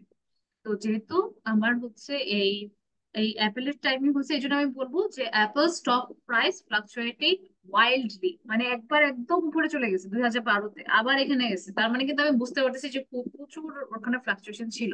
এই জন্য ওয়াইল্ডলি মানে একদম অনেক বেশি করে। সো অথবা অ্যাপলস। ড্রামাটিক্যালি লিখতে পারি না মিস? হ্যাঁ, ফ্লাকচুয়েটেড না, এই জায়গায় ফ্লাকচুয়েটেড ড্রামাটিকলি বলতে পারি না, এটা আমি পরে যখন এক্সপ্লেন ও করবো যে আচ্ছা, ড্রামাটিক্যালি ইনক্রিজ ফ্রম 2011 টু 2012 তখন বলতে পারবো। কিন্তু ও ফ্লাকচুয়েট আচ্ছা। তো ফ্লাকচুয়েটেড। ঠিক না, আছে, ওয়াইল্ডলি। ওয়াইল্ডলি বলছিলাম তাই ওখানে ওয়াইল্ডলি। এখানে কি না, ড্রামাটিক্যালি ওয়াইল্ড করা যাবে না? না, ওটা মানে it's not wrong but not so appropriate. আচ্ছা, ম্যাম যখন এটা আমরা 11-12 থেকে 13-তে যাবো, যে এটা ড্রামাটিক্যালি ড্রামাটিক ডিক্রিজ হয়েছে, ফ্যাল, তখন ওইটা হ্যাঁ। আমরা ব্যবহার করতে পারি। হ্যাঁ, হ্যাঁ, তখন বলতে হবে, তখন মোর appropriate. So ফ্লাকচুয়েটেড wildly through out the period, তো ওখানে বলো থ্রু আউট দ্য পিরিয়ড, তাহলে বুঝতে পারছেন আপনার মেইন মানে একটু দেখার ভঙ্গিটা চেঞ্জ করতে হবে। আমি এই মাঝে যা হচ্ছে সব ডিটেলে যাচ্ছি না, ফার্স্ট টু এন্ড আমার আমার নোটিস মানে আমার যে অবজারভেশনটা থাকবে শুধু বিগিনিং আর এন্ডিং এর জিনিসটা থাকবে। ওটা করলে কিন্তু তখন ওভারভিউ খুব সহজভাবে আপনার মাইন্ডে ঢুকে যাবে। So, so Apple's stock price fluctuated wildly throughout the period, and Google's stayed relatively unchanged. Unchange মানে রিলেটিভলি মানে চেঞ্জ হয়তো মানে কোনোভাবেই চেঞ্জ হয় নাই, basically constant, right? And Google stayed constant stable. আমি বলতে পারতাম তাহলে রিলেটিভলি ভাই স্টেবল আনচেঞ্জ। ঠিক, মিস্টার শহীদুল? না, আমি বলতেছিলাম রিমেন আনসেন্স বা স্টেবল মানে বা কনস্ট্যান্ট স্টেবল হ্যাঁ, যেটা এটা স্টেবল। বলতে পারেন, স্টেবল। আরেকটা জিনিস ম্যাম এখানে যেটা মানে বলতেছিলাম যে আমি ড্রামাটিক্যালি সিগনিফিকেন্টলি এখানে ইউজ করা যায়, কিন্তু কথা হচ্ছে এই কথাগুলো তো এখন ইউজ করলে আমি প্যারাগ্রাফ তো লিখতে পারতেছি না, একই ওয়ার্ড দুইবার বা হ্যাঁ, তিনবার রিপিট হয়ে যাচ্ছে। এক্স্যাক্টলি। সো ট্রাই করবেন ওই যে ওরকম ভাবে, and the stock price fluctuated heavily বলতে পারতেন, বা ওয়াইল্ডলি, এইসব কথা বলতে পারেন। পরে হচ্ছে যে ড্রামাটিক্যালি এইসব কথা পরে হচ্ছে প্যারাগ্রাফে যাই, তাহলে হচ্ছে অনেক কিছু। তার মানে কি এখানে কিন্তু খুবই সিম্পল। আমি এখনই যদি আপনাকে বলি বডি প্যারাগ্রাফ ওয়ানে কি রাখবেন, বডি প্যারাগ্রাফ টু তে কি রাখবেন, কি বলবেন আমাকে বলেন তো? আমি একটা হিন্ট দিছিলাম ক্লাসের শুরুতে। প্রথমে যেগুলো সেম এখানে থাকবে ওগুলো একটা পার্টে একটা সেন্টেন্সে যাবে, আর যেগুলো মানে ডিফারেন্ট থাকবে, একটু বেশি ডিফারেন্সটা বেশি থাকবে, ওগুলো পরের প্যারাগ্রাফে যাবে। তাহলে এটা হচ্ছে এখানে ফেসবুক আর যেমন ইয়াহু ফেসবুক একটা ইয়াহুটা প্যারাগ্রাফ যাতে যদি হ্যাঁ, একটা ফেসবুক আর একটা ইহো প্যারাগ্রাফে প্যারাগ্রাফে একটার যাবে। যাবে, মধ্যে। তাহলে আর কি হবে? অ্যাপেলটা হচ্ছে হ্যাঁ, অ্যাপেল আর গুগলটা একটা থাকবে। অ্যাপেল একটা, তার মানে দুইটার একটা আমরা একটা হাইলাইট করলাম যে হ্যাঁ, এই দুইটার মধ্যে মানে এত হেভিলি ছিল। তার মানে কি আমি ফেসবুক আর ইয়াহু একসাথে করতে পারছি, তাতে করে একটা জিনিস হবে, সেটা হচ্ছে এখানে দেখেন, summarise the information by selecting and reporting the main feature and make comparisons where relevant. তো কম্পারিজনের যে সে পয়েন্টটা, ওটা যদি আমি ফেসবুক আর ইয়াহু একসাথে দিই, আমি কিন্তু খুব ইজিলি বলতে পারতেছি যে ফেসবুক ইনক্রিজ হয়েছে, ইয়াহু ডিক্রিজ হয়েছে। এট দ্য সেম টাইম ওয়ার্ডস গুলো অনেক হচ্ছে কোহারেন্স হবে, তখন কিন্তু আমি খুব সুন্দরভাবে প্রেজেন্ট করতে পারতেছি। অপরদিকে আমি যদি, এটাও কিন্তু একদম মেজর একটা চেঞ্জ, মানে একদম অতিরিক্ত লেভেলেরই বলা যায়। তো এই জন্য হতেছে আমি যদি এটা সেপারেটলি রাখি, এটা গুরুত্বটা বেশি থাকে। লাস্টলি খালি অল্প একটু করে আমি এটার কথা বলে দেব যে Google's one state the same, এক লাইন, বা না বললেও কিন্তু ওটা আপনার আহামরি কোনো প্রবলেম হবে না। But to be more complete, এই জন্য আপনি ওইটাও দিতে পারেন যখন বডি প্যারাগ্রাফ যাবে। তো এইভাবে করে আপনার থিঙ্কিংটা সাজিয়ে নেবেন, তাহলে দ্যাটস অল। মানে এইভাবে জাস্ট হচ্ছে আপনার way of looking at the graph should be like this. তো এটা যখন চেঞ্জ করতে পারবেন, তখন দেখবেন যে মানে এটা একটু প্র্যাকটিস করতে হবে। লেখার আগে আপনি কয়েকটা গ্রাফ নিয়ে বসবেন, তখন দেখবেন যে আমি এটা করতে পারছি। মিস আচ্ছা, তার নেক্সট। মানে সেকেন্ডে ওভারঅলে হচ্ছে যে মানে ওভারভিউতে যেটা বুঝলাম যে শুধু লাইনগুলো কিরকম আছে ওইটাই খালি বলতে হবে, আর কিচ্ছু বলতে হবে না। না, মানে জাস্ট ওখানে আর কিচ্ছু বলতে হবে না, খালি কোনো মানে বলতে হবে ইভেন না। ওই না, ইয়ারটাও একটু মেনশন করতে হবে, যেমন থ্রু আউট দ্য টাইম বা থ্রু আউট দ্য পিরিয়ড। হ্যাঁ, থ্রু আউট দ্য ইয়ারটা পিরিয়ড প্লাস বলছে, ইয়ার দরকার নাই, ইয়ারও দরকার নাই, দরকার নাই ওই না, জাস্ট লাইনের পজিশনটাই বলবো এটাই, তাই না? ইয়েস, অতটুকু যেন বুঝতে ওভারঅল। পারছি। তাহলে এটা দেখেন, এটা কেউ যদি পড়ে, ও কিন্তু একটা মাইন্ডে নিজে নিজে ড্র করতে পারবে যে আচ্ছা এরকম মনে হয়, ওইটা যেন করতে পারে। অতটুকু আইডিয়া দিয়ে দিতে হবে যে আচ্ছা আমি ধরেন আমার সামনে এই ইয়াটা নাই, আমি যেন এরকম করে ড্র করতে পারি। আচ্ছা ফেসবুকেরটা ইনক্রিজ হয়েছে, ওকে, আবার ইয়াহুটা ডিক্রিজ হয়েছে, ওকে, তার মানে হয়তো বা এই যে এখান থেকে শুরু করে বোর্স বাড়ছিল, এখান থেকে কমে গেছে, এরকম কিছু একটা। তারপর আমি দেখবো যে অ্যাপেলেরটা ফ্লাকচুয়েটেড, তার মানে এরকম এরকম কিছু কিছু ছিল। তারপরে গুগলেরটা হয়তো বা আনচেঞ্জ মানে সেম। ও যেন নিজে নিজে কোনো কিছু একটা ড্র করতে পারে, ওইটুকু আইডিয়া যেন তার থাকে প্রত্যেকটা, এই যে চারটা পয়েন্ট চার্জ করে। বুঝতে পারছেন এতটুকু? তো আমি কোন বছরে কি হয়েছে এগুলো আমি ওভারভিউ দিব। তো নেক্সট এটা একটু দেখেন তো। তো এখানে কি কি আইডিয়া পাচ্ছেন? এটা হচ্ছে, এটা কি চার্ট, এটা কি গ্রাফ? বার বার গ্রাফ। ডায়াগ্রাম। ক্লাস না, এটা টেবিল না। বার, বার, বার হ্যাঁ। ডায়াগ্রাম। আচ্ছা, এখন বার একটু গ্রাফ। দেখেন তো, বার এখানে ওভারভিউ আমি যদি করতে বলি কিভাবে করবেন, একটু ভালো করে দেখেন।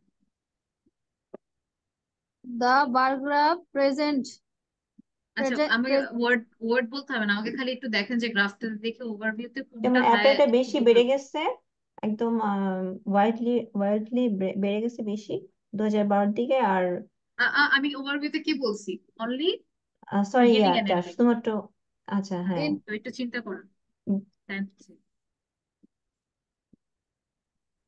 ম্যাম ওইটা ওই ফেসবুকটা লাইন হচ্ছে গ্রাফটাই সেম, জাস্ট হ্যাঁ, খালি এখানে বার গ্রাফ এটাই করা হয়েছে। ম্যাম আগেরটাই তো এটা। Same. That means just because অন্যভাবে হচ্ছে, তার মানে আপনি চিন্তাটা কিন্তু এটা লাইন গ্রাফ হিসাবেও করতে পারেন। আপনার কাছে যদি সামহাও মনে হয় যে লাইন গ্রাফ হচ্ছে ইজিয়ার, আপনি কিন্তু তখন কি করতে পারেন, একটু এটা নিয়ে হচ্ছে একটু কানেক্ট করতে পারেন। আচ্ছা ঠিক আছে, আমি একটু দেখি কিরকম হয়। I can do like this, it goes like this, it goes like this, it goes like this, it goes like this। আবার এটাতে যদি দেখি এরকম এরকম এরকম এরকম যাচ্ছে, আমি কিন্তু এটা কানেক্ট করে আমি নিজে ও নিজে আচ্ছা, ওটা লাইন করে সেম। ফেলতে পারি। সেম। হ্যাঁ হ্যাঁ, এটা একটু ড্র করা ফেসবুকে যায়। এখানে ফেসবুক মানে ইজিলি। লাইনটাই তো অনেক বেশি ইজি ইজি মনে জিনিসটা হয়। কি তো ইউ ক্যান ডু দ্যাট। এটা বার ট্রেন্ড আসলে, আছে। বার আসলে আপনি জাস্ট সিম্পলি, যদি আপনার কাছে হিজিবিজি মনে হয় তখন আপনি মানে, এটা আমি করে থাকি আর কি, হিজিবিজি মনে হলে আমি একটু লাইন দিয়ে দিই, তাহলে আমি বুঝতে পারবো যে আচ্ছা কি হচ্ছে। প্রথমে আমি দেখে নিই আচ্ছা এখানে কি দেওয়া, ওকে গ্রিন গুলো ফেসবুক, আচ্ছা এটা ফেসবুক, ফেসবুকের লাইনটা কেমনে যাচ্ছে, গুগলটা কেমন যাচ্ছে, আচ্ছা সেম থাকতেছে, ওকে অ্যাপেলেটা কি হচ্ছে, এরকম উপরে যাচ্ছে তারপর নিচে যাচ্ছে আবার ফ্লাক্স। ব্লা ব্লা ব্লা ব্লা। তো ফ্লাকচুয়েশন হচ্ছে।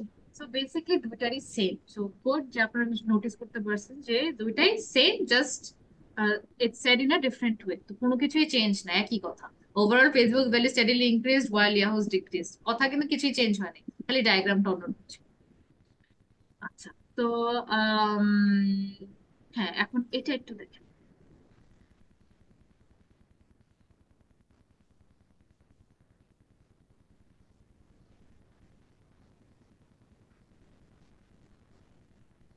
মিস এটা কি বার বার গ্রাফ? বা ডায়াগ্রাম কিন্তু এটার মধ্যে কিন্তু বেশি কিছু ডিল করতে হচ্ছে না আপনাকে।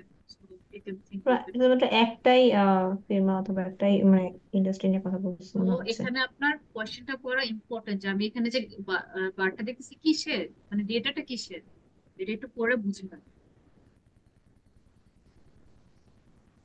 যেটা হচ্ছে সাল আর হচ্ছে টাকা অ্যামাউন্ট, যেটা ওইটাই তো হচ্ছে না ইনকামটা। না, ডেটাটা কিসের ব্যাপারে বলতেছে, মানে আমি কি এখানে ক্লাসরুমের স্টুডেন্টদের কথা বলতেছি না কিসের ব্যাপারে বলতেছি, এটা বুঝে নেন। ম্যাম এটা আয়ারল্যান্ডের ইনকামের ব্যাপারে বলছে। হুম, এভারেজ আয়ারল্যান্ডের, ইনকাম। হ্যাঁ তার মানে আর ইন 5 আচ্ছা, ডিফারেন্ট ইয়ার্স। আর আরেকটা কি জিনিস, আরেকটা একটু অন্যরকম জিনিস, এটা কি বলেন তো? ম্যাম একটা আছে সাল আর একটা হলো গিয়ে ইউএস ডলার। আরেকটা জিনিস আছে যেটা একটু ব্যতিক্রম।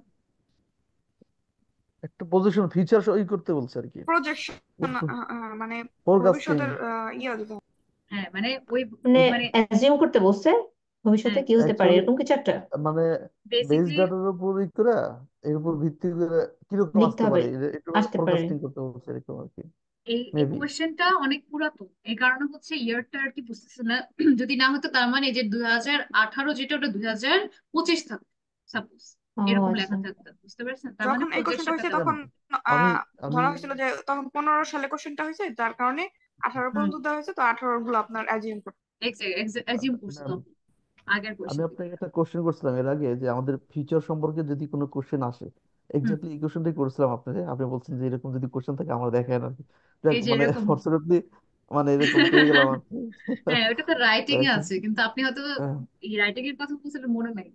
যাই হোক, মানে হ্যাঁ হ্যাঁ আর কি ফোরকাস্টিং এর ক্ষেত্রে সেক্ষেত্রে আমরা ফিউচার টেন্স হ্যাঁ ইউজ করতে পারবো কিনা, বা হ্যাঁ কোশ্চেন হ্যাঁ ছিল হ্যাঁ, এরকম আর কি। তখন তখন পারবো।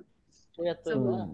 হ্যাঁ তো এটা হচ্ছে 2024 ধরে নেন, ওই আদৌ কি টাইমে ছিল। তখন তো ফিউচারেই এক্সপ্লেন করতে হবে, এক্সপ্লেন কারণ করতে হবে। ভবিষ্যতে কি হবে এটা তো আমরা বর্তমানে প্রেজেন্ট হ্যাঁ বলতে পারবো না যে এটা হচ্ছে এটা হচ্ছে, তখন বলতে হবে এটা হবে। এক্স্যাক্টলি। তো এইখানেও কিন্তু আমি অনেকগুলো ইন্ট্রোডাকশন দিয়ে দিছি এই স্লাইড গুলোতে। তো আপনারা যদি স্মার্ট হন তাহলে অবশ্যই এগুলা হচ্ছে দেখে নেবেন যে কিভাবে প্যারাফ্রেজ গুলো হচ্ছে। আমি আবারও বলছি, ইন্ট্রোডাকশন যদি সুন্দর করেন আপনি অটোমেটিকলি 25% পাচ্ছেন। তারপরে যখন আপনার ওভারঅলটা ভালো হয়ে যাচ্ছে আরো 25% পাচ্ছেন, মানে আপনার out of 9 you already securing a band 5। তো ঠিক আছে, তারপর বাকি যতটুকু আছে ওটা আসতেছে আপনার body paragraph. So you are almost halfway there. তো আর হচ্ছে একটা জিনিস খেয়াল করেন, যখন ওভারভিউটা আপনি পেয়ে যাচ্ছেন, বডি প্যারাগ্রাফ 1 আর 2 সিমস রিয়েলি ইজি, তখন কিন্তু ডিভাইড করতে খুব ইজিলি পাচ্ছেন। আচ্ছা, তো যাই হোক এখানে হচ্ছে ইন্ট্রোডাকশনটা আছে। আর ইন্ট্রোডাকশনে আরেকটা জিনিস বলে দিই, যখন কোনো ইউনিট থাকছে, ইউনিটের জন্য কিন্তু আপনি একটা এক্সট্রা লাইন দিতে পারেন যে unit of currency is in United states dollar. এখানে আমি তো এখানে ধরেন এখানে ওরকম কিছু লেখা নাই, বাট আচ্ছা এখানে কোয়েশ্চেনটা বলতেছি, but it's suppose to be this one. Earnings are in US dollars, তাই না? এখানে লাস্টে দেওয়া আছে earnings are in US dollar. তো earnings are in US dollar থাকলে দ্যাট মিনস হোয়াট, এখানে আমি হচ্ছে ইউএস ডলার না দেখে ইউনাইটেড স্টেটস ডলার দিলাম। এরকম যদি নাও বলা থাকে আমি মাঝে মাঝে ওটা দিতে পারবো যে এরকম ইউনিটস গুলো এরকম দাও। আচ্ছা যাই হোক, তারপর হচ্ছে ওভারঅলে যাই। Overall it can be clearly seen that wages দেখছেন, আর্নিং এর ইয়াটা হবে হচ্ছে ওয়েজেস। সিন দ্যাট ওয়েজেস আচ্ছা আমি একটু চেঞ্জ করে নিই বলতে দিন। এটা বলতে দিতে পারি আমরা।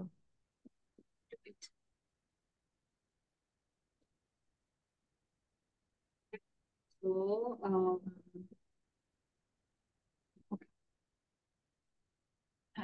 তো দ্যাট মিনস আর্নিং এর যে ব্যাপারটা, আর্নিং বেসিকলি মিনস ওয়েজেস, মানে আমাদের যে ইনকামটা হয় বা স্যালারিটা হয়, তো ওটাকে কিন্তু আমরা হচ্ছে ওভাবে বলতে পারি যে wages. It can be clearly saying that the wages consistently increased in every recorded time period.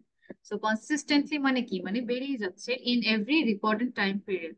তো আমি এখানে যদি ওভারঅল দেখি, আমাদের গ্রাফটা দেখেন যে কনসিস্টেন্টলি কিন্তু মানে বাড়ছে, এরকম বাড়ছে কমছে এরকম কিন্তু খুব কম হচ্ছে। 1968 থেকে 1978 বাড়ছে, তারপর বাড়লো আবার বাড়লো, এখানে হয়তো একটু কমছিল, মানে একটু ডিক্রিজ হয়েছিল। তো এই জিনিসটা আমি বললাম যে in every recorded time period except, একটা জিনিস বলছিলাম না যে এক্সেপশন ছিল, একটা এক্সেপশন গুলো একটু নোটিস করতে, এক্সেপ্ট 2008। এখানে এই ক্ষেত্রে বলে দিছে, বাট ইউ ডোন্ট রিয়েলি, মানে সব ক্ষেত্রে আপনাকে বলতে হবে না যদি এরকম, এটা অনেক আগের question, that's why they probably mentioned it. So except 2008 যদি আপনি নাও বলেন, এক্সেপ্ট ফর আ ইয়ার বলতে পারেন, except for 1 year. When they decrease slightly, salaries are expected to increase significantly in the future. যে দেখছেন, salaries are expected to increase significantly in the future because 2018 এ যে ডেটাটা ছিল ওখানে ওখানে বলা আছে যে অনেক বেশি করে, কিন্তু মানে এগুলা থেকে সবগুলা থেকে কিন্তু একদম হাই, এমন না যে কমে গেছিল। যদি কমতো তাহলে বলতাম যে are expected to decrease in the future, কিন্তু সিগনিফিকেন্টলি বলছে কারণ কারণ এটার থেকে এটা কিন্তু একটা হিউজ জাম্প। হয়তোবা এখানে হচ্ছে around 14,000 to হয়তোবা 19-20,000, that means increase significantly in the future. তো এইভাবে করে তারা কথাটাকে হচ্ছে সাজাচ্ছে। That's all for year overall. তো এই জিনিসটা পেলেই হচ্ছে I think you can do it. এই যে এক্সেপ্ট যে 2008 টা দিচ্ছে, ইটস অ্যান এক্সেপশনাল কেস যে এরকম ইজিলি আপনাকে দিয়ে দিছে, যে কারণ এটা খুবই নোটিস করা খুবই ইজি, তো এটা সবসময় হবে। ওকে, তো আচ্ছা ম্যাম, আরেকটা, আমার আরেকটা জিনিস ছিল এখানে। হুম, এখানে হরেন দিয়ে দিয়ে কি আপনি মানে তাদের ইনকামকে বোঝাচ্ছেন? আবার it comes in the wages in every record have said women did, হ্যাঁ ওয়েজেস গুলা কি বলতেছে, when it decrease slightly would be much better. ইট, আমার কাছে এটা ইটটা মনে হচ্ছে দিলে, যে ডেটা ইট না দিয়ে, দিলে, কারণ দিয়ে তো ইটটা, আমি কাউকে মেনশন করিনি আগে। ইটটা দিলে মাচ বেটার, ইউ রাইট। হুম। ইটটা এখানে দিয়ে দিন, তাহলে আমি আমি ফাইলটা দেওয়ার আগে ওটা চেঞ্জ করে দিতাম। Yeah, it would be much better, যেহেতু আমরা স্যালারি নিয়ে কথা বলতেছি, ওরা মানুষ না, তো ইট। হুম। কিন্তু আমি ওকে, সেখানে যেহেতু অনেকগুলো ইনকাম নিয়ে কথা বলছি, এই কারণে তারা দিয়ে উল্লেখ করছে কিনা। ইভেন ইফ ইট, মানে ইটটা দিলে আরো বেশি প্রপার হয়, মানে তেমন যেহেতু তো, আসলে অ্যাকচুয়ালি মানে এখানে আপনি তো ইয়া, এখানে মানুষ আগে বুঝান নাই হুম, যে না, ডিমান্ড বা মানুষের কোনো থেকে কিছু। ব্যাপারটা হচ্ছে যে যদি অনেকগুলো জিনিস একসঙ্গে থাকে, মানে আমি জার্মান ভাষায় দেখছি যে যদি অনেকগুলো মানুষ একসঙ্গে থাকলে সেটাকে মানুষ থাকার দরকার নেই, জাস্ট একটা বস্তু, বাট অনেকগুলো আছে, তখন ওরা আর কি ওটাকে প্লুরাল হিসেবে একটা ইয়া ইউজ করে, মানে হ্যাঁ দিয়েটাকে দেখ, শব্দ। ইটস নট লাইক আপনাকে এখানে ভুল দেবে, ইটস রাইট, কিন্তু আই থিঙ্ক মোর অ্যাপ্রোপ্রিয়েট হবে যদি ইটটা ইউজ ইট। করেন। ইটস লাইক আমরা বলি না দেয়ার স্যালারি, কিন্তু তখন দেয়ার স্যালারিটা এই কারণে বলি because we are talking about those people, এই জন্য দেয়ার স্যালারি বলতেছি, কিন্তু এটা তো ডিরেক্টলি টাকার কথা বলতেছে, কে কি পাচ্ছে এটা বলতেছে, তো ইট ইজ মোর প্রেফারেবল। হুম। ওকে। আচ্ছা ওকে, এখন এটা একটু দেখেন, এখন টেবিলের ট্রেডটা দেখেন, China, Russia, USA, UK. The table above shows data on the demographics of 4 nations. আচ্ছা, তো এখানে যেটা হচ্ছে what can we see, যে ওভারঅল there are ওভাবে বলছে আর কি, প্রথমে শুরু করছে এমনি যে overall there are two very noticeable features. Firstly, China has by far the highest number of citizens. তাহলে এটা কি স্ট্যাটিক না ডাইনামিক, একটু বলেন তো আমাকে। ডেফিনেটলি স্ট্যাটিক না ম্যাম? স্টাডি। কোনো কিছু চেঞ্জ হচ্ছে না, আমি কোনো ট্রেন্ড দেখতে পাচ্ছি না, এত ঠিক। সময় কিন্তু আমি কোনো একটা ট্রেন্ড দেখতে পাচ্ছি না, বা কোন বছর থেকে কি চেঞ্জ, স্ট্যাটিক যা আছে তাই।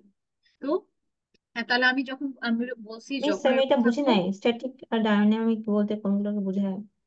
স্ট্যাটিক হচ্ছে যখন একদম মানে এটা চেঞ্জ হচ্ছে, মানে 2005-এ কি ছিল, 2006-এ কি হয়েছে, 2007 এরকম তো কিছু নাই, বা বছরের না, পর বছরের চেঞ্জটা দেখাচ্ছে না, ওগুলো হচ্ছে ডাইনামিক যেগুলো দেখা যায়। মানে ডাইনামিক এখানে মানে কোনো যেগুলো বছর মুভমেন্ট। উল্লেখই করে নাই স্ট্যাটিক, ওইটা আচ্ছা কি ম্যাম, স্ট্যাটিক? আমি একটা জিনিস স্ট্যাটিক হচ্ছে স্টিল। না, বলেন। স্ট্যাটিক আচ্ছা হিস্ট্রি সেটা বুঝছি, কিন্তু সরি আমি একটা কথা হয় নাই, মানে এখানে তো কোনো ইয়ার উল্লেখ করে না, তো দ্যাট মিনস ইয়ার উল্লেখ করে আছে, তো এই কারণে বুঝবো যে এটা স্ট্যাটিক। ওইটা ওইটা বলতে পারেন, মানে it's your way of thinking, ওটাও হয়তো পারে। আর এখানে আরেকটা জিনিস দেখেন, আমার এখানে যে ডেটা 1 মিনিট পর যেটা, সেটাও কিন্তু আমি জানি না। দ্যাট মিনস আমি যে ডেটাটা কালেক্ট করছি ওইটাই, ওই হ্যাঁ, অনুযায়ী আমার লিখতে হবে, তো ওগুলাই স্টেটিক, যেটা কোনো মানে কিন্তু এখানে আমরা তো ইনকাম তো চেঞ্জ, মানে অনেক পার্থক্য আছে একটা থেকে আরেকটা ইনকাম, যেমন ওগুলা চায়নার ওগুলা হচ্ছে একটা। ওগুলার সাথে স্ট্যাটিক আর ডাইনামিকের মানে রিলেশন নেই। মানে সবকিছুর মধ্যে তো আমি চেঞ্জ দেখবো, কিন্তু একই জায়গায় চাইনারই আমি তো বিভিন্ন চেঞ্জ দেখতে পারতেছি না, আমি দেখতে পারতেছি ডিফারেন্ট ক্যাটাগরির চেঞ্জ, রাইট? চাইনা, রাশিয়া বা চেঞ্জও দেখতে পারতেছি না, জিডিপিটা দেখতেছি ও একবারে। আচ্ছা, কোনো চেঞ্জে জাস্ট যা আছে তাই, মানে আমরা কোনো অ্যানালাইসিস করতে পারবো না ওখান থেকে, ওইটাকে হ্যাঁ, বুঝাচ্ছেন? ও হ্যাঁ, বুঝতে পারছি, বুঝতে অ্যানালিসিস করতে পারছি। পারবো বাট ম্যাম, আমি একটা ডিফারেন্টলি। জিনিস বলি, হুম সেটা হুম হচ্ছে, বলেন, হ্যালো, যেটা বলতেছিলাম আসলে ডাইনামিক সাধারণত ট্রেন্ডের ক্ষেত্রে বেশি ইউজ করে থাকি, যে ডাইনামিক বা ডাইনামিক ইয়ের ক্ষেত্রে হুম, ডাইনামিক শব্দটা সাধারণত লাইন ডায়াগ্রামের ক্ষেত্রে বেশি ইউজ করে থাকে। সে জায়গায় হ্যাঁ, মানে একটা বছরে দেখা গেছে ফ্লাকচুয়েট বেশি হচ্ছে, জি, মানে সেই ক্ষেত্রে হ্যাঁ, ডাইনামিক শব্দের বেশি ইউজ করে। তাছাড়া লাইন ডায়াগ্রাম, বার ডায়াগ্রাম, পাই চার্ট, এক্ষেত্রে ম্যাক্সিমাম ক্ষেত্রেই আপনার স্ট্যাটিক শব্দটাই হ্যাঁ, বেশি ইউজ করা থাকে। হয়তো হ্যাঁ, এক্সেপশনাল কিছু থাকতে পারে, এক্সেপশন যে কিছু আপনি থাকবে ওটারে বাট হুম, হুম, তো সেটাই ওইটাই আর কি। মানে মোস্টলি ওই যে লাইন গ্রাফই দেখবেন, লাইন গ্রাফ ছাড়া তো আর কোনো ওই ট্রেন্ডের ইয়েটা হচ্ছে না। ওই যে আজকের একটা এক্সেপশন ছিল বার চার্টের, ওটাও কিন্তু ইয়ারলি চেঞ্জ দেখেছে, তো যেটা সেম ছিল। তো ওরকম তো এখানে দেখেন চায়নার পপুলেশন আমি একবারই দেখতে পাচ্ছি, কোন বছরে কি হচ্ছে কিছু দেখতে পাচ্ছি না, জিডিপিও একবার, এভারেজ লাইফ এক্সপেক্টেন্সিও একবার। সো এখানে আমি দেখতে পাচ্ছি যে there are two very noticeable features. Firstly, China has by far the highest number of citizens. আচ্ছা, যখন এরকম স্ট্যাটিক থাকবে তখন আমাকে বের করতে হবে কি, যেটা হচ্ছে হাইয়েস্ট এক্সট্রিম পয়েন্টস, এক্সট্রিম মানে মিনিমাম আর ম্যাক্সিমামটা আমাকে খুঁজে বের করতে হবে সিমিলারলি, মানে ওই যেটা আমরা ইয়াতেও দেখি। কিন্তু যাই হোক, এটা এখানে আমার ডেটা অনুযায়ী করতে হবে যে কোন জায়গায় হচ্ছে সিটিজেনের কথা দেখি, পপুলেশনের মধ্যে সবচেয়ে হাইয়েস্ট কার, চায়নার, তাই না? আমরা এখানে অটোমেটিকলি দেখতে পাচ্ছি যে হাইয়েস্ট হচ্ছে চায়নার পপুলেশনের ক্ষেত্রে। um right, do you agree everyone? Yes, China. So এটা তো খেয়াল করতে পারছেন আপনারা, তাই না? Hmm hmm, China. Okay. So উনি population অবশ্যই বলবেন না, citizen বলছে, because we need to use different type of words. Firstly, China has by far the highest number of citizens, but they have the lowest economic output. তো আমি একদিকে তো হচ্ছে পপুলেশনের কথা বললাম, আর একদিকে জিডিপি, জিডিপি কিন্তু ওনাদেরটা লোয়েস্ট। এখানে দেখেন মানে দুইটা একসাথে করে ফেললাম, চায়নাটা আমি বারবার তো দুই তিনটা সেন্টেন্স করবো না। চায়না আমি একবার ধরছি যে ওটার হাইয়েস্ট, ওটার সাথে অন্য যে জিডিপি এভারেজ লাইফ এক্সপেক্টেন্সি আছে ওটাকে আমি কিভাবে একসাথে করতে পারবো, ওটাও একটু ওয়েট করতে হবে। আচ্ছা, এটা যেহেতু পপুলেশনের দিক দিয়ে হাইয়েস্ট, জিডিপির দিকে কি করতেছে, ওখানেও কি হাইয়েস্ট না ওখানে লোয়েস্ট, এটা একটু দেখি। তো আমি যদি তখন অ্যানালাইজ করি এই জিডিপিটার মধ্যে সবচেয়ে লোয়েস্টই হচ্ছে চায়না, তাহলে তো এখানে আরেকটা জিনিস পেয়ে গেলাম যে চায়না হচ্ছে হাইয়েস্ট নাম্বার অফ সিটিজেন কিন্তু তাদের lowest economic output, output which is the GDP. Hmm আর ওখানে per capital means per person out of the 4 powers. এখানে দেখেন 4 কান্ট্রিজ না বলে, কারণ কান্ট্রিজ কথাটা একবার বলে ফেলছে। So that's why they're trying to create new words there. So a person out of the 4 powers, China, Russia, USA, and UK. Secondly, the United States has the highest earning. আবার এখানে দেখি যে আচ্ছা ঠিক আছে, আমি তো জিডিপির কথা একটা বলে ফেলছি, এটা লোয়েস্ট, চাইনাটাও আমি দেখে ফেলছি। এভারেজ লাইফ এক্সপেক্টেন্সিও আমাকে টাচ করতে হবে ওভারভিউতে, কারণ ওভারভিউ মানে পুরোপুরি একটা আইডিয়া দেয়, তার মানে ওটাও টাচ করতে হবে। তাহলে আমি এখানে নোটিসেবল কি দেখতে পারতেছি যে আচ্ছা ঠিক আছে সেকেন্ড হাইয়েস্ট, পজিশন আছে, হ্যাঁ। So second has the highest earning. চায়নার সেকেন্ড পজিশন। হ্যাঁ, আর হচ্ছে এখানে দেখতে পাচ্ছি যে ইউএসএ হচ্ছে। আর্নিং এর দিক দিয়ে, আচ্ছা এটা তো লোয়েস্ট খুঁজে পাইছি, চায়নারটা আমি লোয়েস্ট খুঁজে পাইছি, তাহলে হাইয়েস্ট তো খুঁজতে পারি আমরা, এখানে হাইয়েস্ট কোনটা? হ্যাঁ, হচ্ছে ইউএসএ তে, নেক্সট হচ্ছে যে ইউনাইটেড স্টেটস ইউএসএ অফ তে। আমেরিকা। তাহলে হচ্ছে 53,681। হ্যাঁ, তার মানে হচ্ছে secondly the United states has the highest earnings but the lowest life expectancy. তো সিমিলারলি আমি এখানেও একটা ট্রেন্ড খুঁজে পাইছি, তার মানে একদম উল্টা। চায়নাটা যেরকম পপুলেশনের দিকে হাই আর হচ্ছে জিডিপির দিকে লোয়েস্ট, তেমনি ইউএসএ হচ্ছে জিডিপির দিক দিয়ে হাইয়েস্ট কিন্তু লাইফ এক্সপেক্টেন্সির দিকে লোয়েস্ট। এখন হ্যাঁ, বাকি সব ইনফরমেশন আছে কিন্তু ওভারভিউ তো আমি তো সব দিতে পারবো না। I have to choose the highest and lowest. হ্যাঁ, আর এমন ভাবে চুজ করতে হবে যেটা will touch the other part. আমি কিন্তু যেইটাই চুজ করছি, ইউএসএ টা যখন চুজ করলাম, কারণ এখানে এখানে তো 4টা, এমনও আসবে যে 10টা কান্ট্রির নাম লেখা, আমি 10টাটা করতে পারবো না। Like this is just an example with 4 countries only. যখন 10টা আসবে আমি কি 10টাই ওভারভিউতে দিতে পারবো না। তো I have two notice it like that, যে আচ্ছা আমি এমন একটা জিনিস চুজ করবো যেটা দিয়ে আমি 2টা জিনিস কভার আপ করতে পারছি, পপুলেশন জিডিপি, আবার এদিক দিয়ে এভারেজও, মানে এমন ভাবে চুজ করতে হবে। তাহলে আমি চাইনা চুজ করলে আমি এদিক দিয়ে তো আগায় আছি যেটা হাইয়েস্ট। আবার আমি দেখবো যে চায়নার আর কি নোটিসেবল ফিচার্স। আচ্ছা ঠিক আছে, জিডিপির দিক দিয়ে এটা lowest, okay this is another data. তার মানে চায়নার দিক দিয়ে আমি বলতে পারতেছি যে highest in population and lowest in GDP. আবার আরেক দিক দিয়ে দেখতে পারতেছি যে এখন দেখি যে জিডিপির মধ্যে হাইয়েস্ট কি, ওটার সাথে কি কিছু মিলানো যায় কিনা। আচ্ছা, হাইয়েস্ট এর দিক দিয়ে ইউএসএ আছে, আচ্ছা ইউএস এর সাথে কি আমি এটা করতে পারি? নট সো, মানে সেকেন্ড হাইয়েস্ট সেকেন্ড লো, সেকেন্ড হাইয়েস্ট দিয়ে কোনো লাভ আসতেছে না, মিনস আমার টপই লাগবে, বা ম্যাম একদম একদম কম বা এখানে একটু একদম ম্যাম বেশি। বুঝতেছি না ম্যাম এই লাইনটা, but they have lowest economic output per person out of the 4 powers, এই আচ্ছা লাইনটা আমি ক্লিয়ার না। আচ্ছা, তো এই যে এখানে দেখেন কোনটা ছিল? এই যে চায়না, ফার্স্টলি, চায়নাটা, হ্যাঁ চায়না চায়নাটা। হ্যাজ, আচ্ছা, তো দেখেন আমি কি বলছি, যখন স্ট্যাটিক থাকবে এক্সট্রিম পয়েন্টস, এক্সট্রিম পয়েন্টস বলতে কি বুঝি? ম্যাক্সিমাম এন্ড মিনিমাম বুঝতে হবে, রাইট? মিনিমাম। তাহলে আমি ফার্স্টটাই দেখতেছি যে পপুলেশন আছে, পপুলেশন আমি তাহলে হাইয়েস্টটা খুঁজি আগে, আমার তো কোনো একটা কিছু দিয়ে শুরু করতে হবে, হাইয়েস্টটা খুঁজি। দেখেন তো কোনটার মধ্যে হাইয়েস্ট আছে, চায়না হচ্ছে পপুলেশনের চায়না দিক দিয়ে সবচেয়ে বেশি হাইয়েস্ট। তাহলে আমি highest। তো ওভারভিউ লেখার সময় চায়নার জন্য বারবার আমি পয়েন্ট নিব না, কারণ চায়নার এই যে এই ইনফরমেশনটা আছে, এই ইনফরমেশনটা আছে, আমি চেষ্টা করবো যে ওটার সাথে কি কানেক্ট করা যায়। এখন ঠিক আছে, আমি পপুলেশনের দিক দিয়ে এটা ক্লিয়ার, তারপরে দেখি জিডিপির দিক দিয়ে উনি মানে ও কোন পজিশনে আছে দেখেন তো। ও লোয়েস্ট ম্যাম। লোয়েস্ট, এই জন্য তার মানে তো দুইটাই নোটিসেবল, হাইয়েস্ট আর লোয়েস্টই আমার মাথায় রাখতে হবে। তো আমি যদি লিখি তাহলে তাহলে ঠিক আছে, এটাও তো একটা কি ফিচার, উনি লোয়েস্ট। এই জন্য হচ্ছে first China has the highest number of citizen but they have the lowest economic output per output per person out of the 4 powers. Powers বলতে এখানে দেশ বুঝেছে, আর জিডিপি পার ক্যাপিটা বলতে হচ্ছে পার পার্সন বলছে আর কি। তো ম্যাম চায়না, পার পার পারসন বলতে এইটা কি বোঝায় না যে মাথা পিছু আয় কিংবা এরকম পার পারসন হ্যাঁ দিয়ে তো জিডিপি বোঝায় না। জিডিপি এখানে তো বলে দিচ্ছে জিডিপি পার ক্যাপিটা, রাইট? পার পার্সনের কথাই বলতেছে এখানে, এখানে পার ক্যাপিটাল ওটার একটা সিনোনিম বের করছে ওখানে। ও, জিডিপি পার ক্যাপিটা মানে পার পারসন, Yes. মানে টোটাল এটা বোঝায় নাই, যে টোটাল দেশের জিডিপিটা বোঝায় নাই ম্যাম। না, পার ক্যাপিটা। এখানে এখানে অ্যাকচুয়ালি এখানে এখানে কনফিউশন আছে। জিডিপিটা সাধারণত এইভাবে ভাগ করে: টোটাল পপুলেশন, টোটাল ইনকাম ভাগ টোটাল পপুলেশন। এটা হচ্ছে রাইট, পার পার ক্যাপিটা ইনকাম পার্সন, বলে। পার ক্যাপিটা বলছে, রাইট? তাহলে পার এই যে ক্যাপিটা। এটার মানে ওটা আমার আমার কিন্তু স্লাইডের আগে দেখছেন যে রিড দ্য লেবেলিং, এগুলা কি লেবেলিং বলে, যে এখানে পপুলেশনটা মাঝে মাঝে যদি আমাকে এরকম বড় নাম্বার না দিত, 1 2 লিখতো, এখানে দেখতেন যে এরকম, এখানে যেরকম ইউএসডি লেখা ওখানে মিলিয়ন লেখা থাকতো বা বিলিয়ন লেখা লাগতো, তখন আপনাকে বুঝে নিতে হতো যে এই পপুলেশন গুলো একটা মানুষ না, মানে 1 বিলিয়ন বুঝাইতেছে। তো এভাবে করে আপনাকে লেবেলিং গুলো, ওইটার জন্যই বলছি ফার্স্ট 5 মিনিটস 4 মিনিটস আপনি প্ল্যানিং দেবেন। তো এই কারণে হচ্ছে এটা হাইয়েস্ট এটা লোয়েস্ট পাই গেলাম, ওকে গুড। তাহলে আমাকে তো এভারেজ লাইফ এক্সপেক্টেন্সিও যেতে হবে। এখানে এখানে হাইয়েস্ট আর লোয়েস্ট কি? এখানে হাইয়েস্ট হচ্ছে এটা, আর লোয়েস্ট কি? লোয়েস্ট হচ্ছে এটা, ঠিক আছে। আর এই দিক দিয়ে হচ্ছে হাইয়েস্ট, জিডিপিটা হাইয়েস্ট হচ্ছে ইউএসএ, আর লোয়েস্ট হচ্ছে এটা। তো আমি চায়না। তো চায়নার ব্যাপারে অলরেডি বলে ফেলছি, so this is not needed anymore.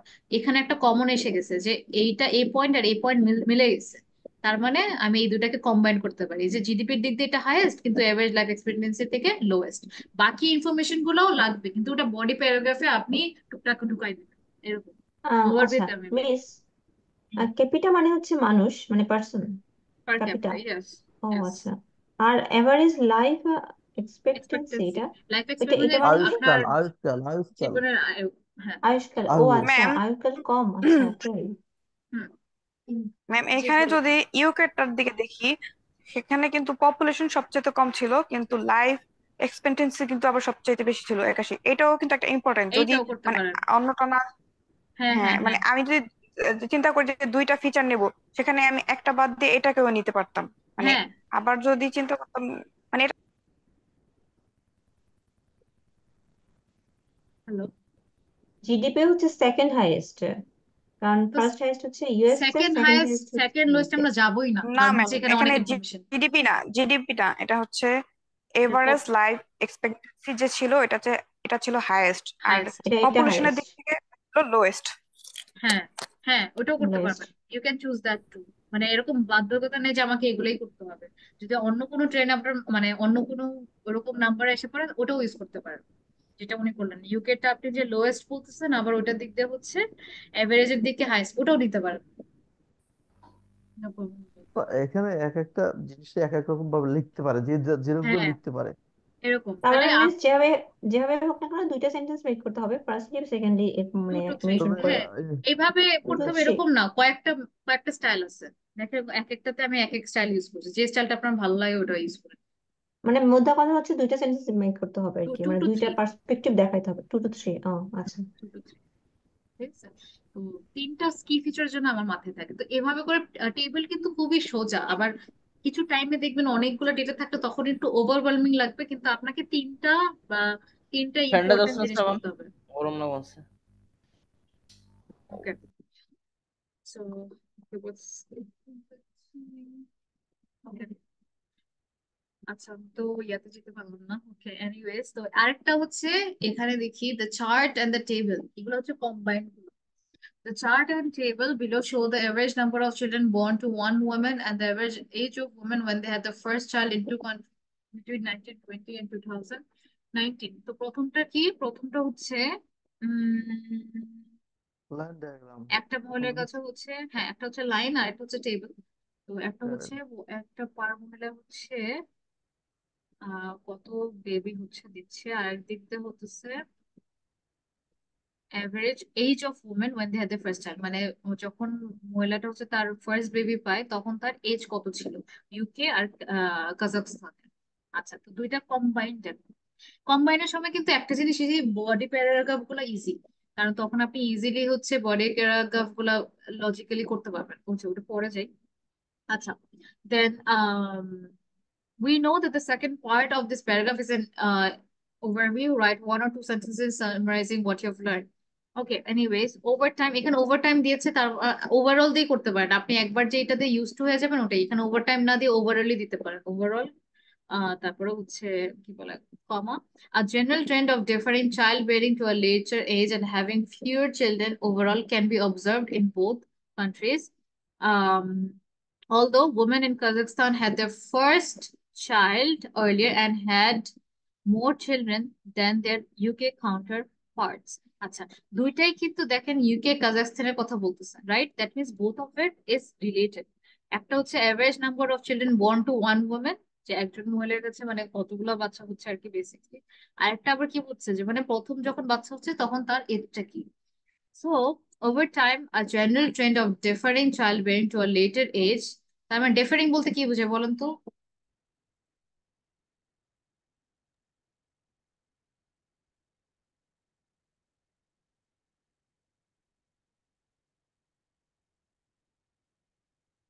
What is differing? এটা কি পার্থক্য বোঝাচ্ছে? Try to read. ডিফারিং বলতে কি বুঝায়, থিঙ্ক থিঙ্ক অ্যাবাউট ইট, এখানে আছে উপরে আনসার।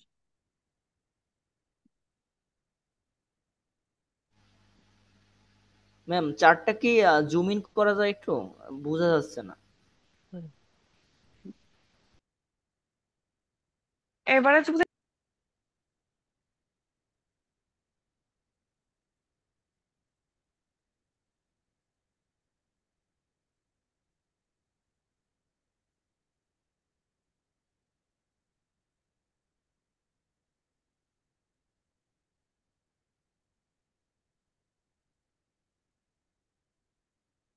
মিস অ্যান্সারটা দেখা যাচ্ছে না। আচ্ছা এখন ঠিক আছে।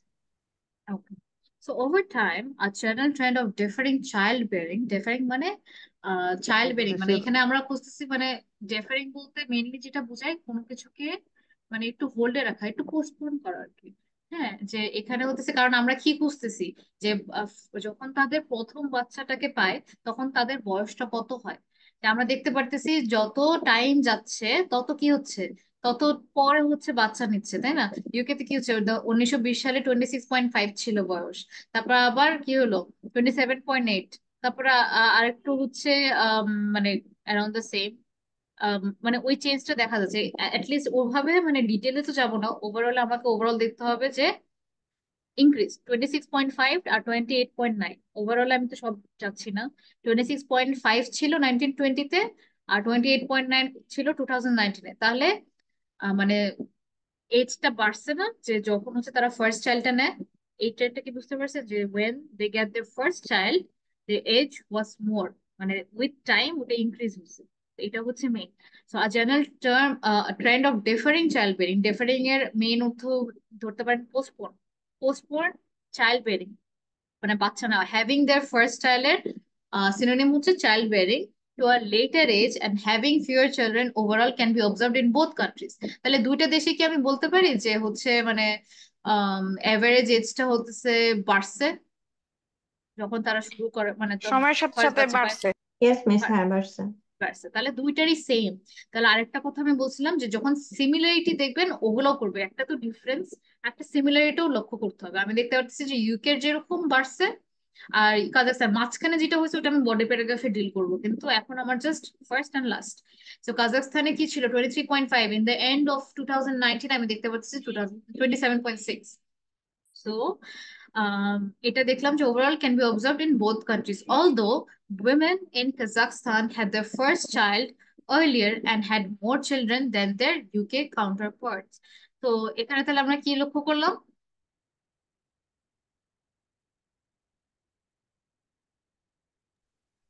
আমার হচ্ছে আরেকটা কাজাকিস্তানের ডিফারেন্স, একটা তো মহিলারা সিমিলারিটি। আগে, হ্যাঁ, হ্যাঁ মানে এখানে মূল কথা হচ্ছে এখন ইউকের সাথে কাজাকিস্তানের যে একটা পার্থক্য ওইটা দেখাইলো, মানে হ্যাঁ, মূলত কাজাকিস্তানে আগে বাচ্চা নেয় প্লাস তাদের বাচ্চা নেওয়ার সংখ্যাও ইউকের থেকে বেশি।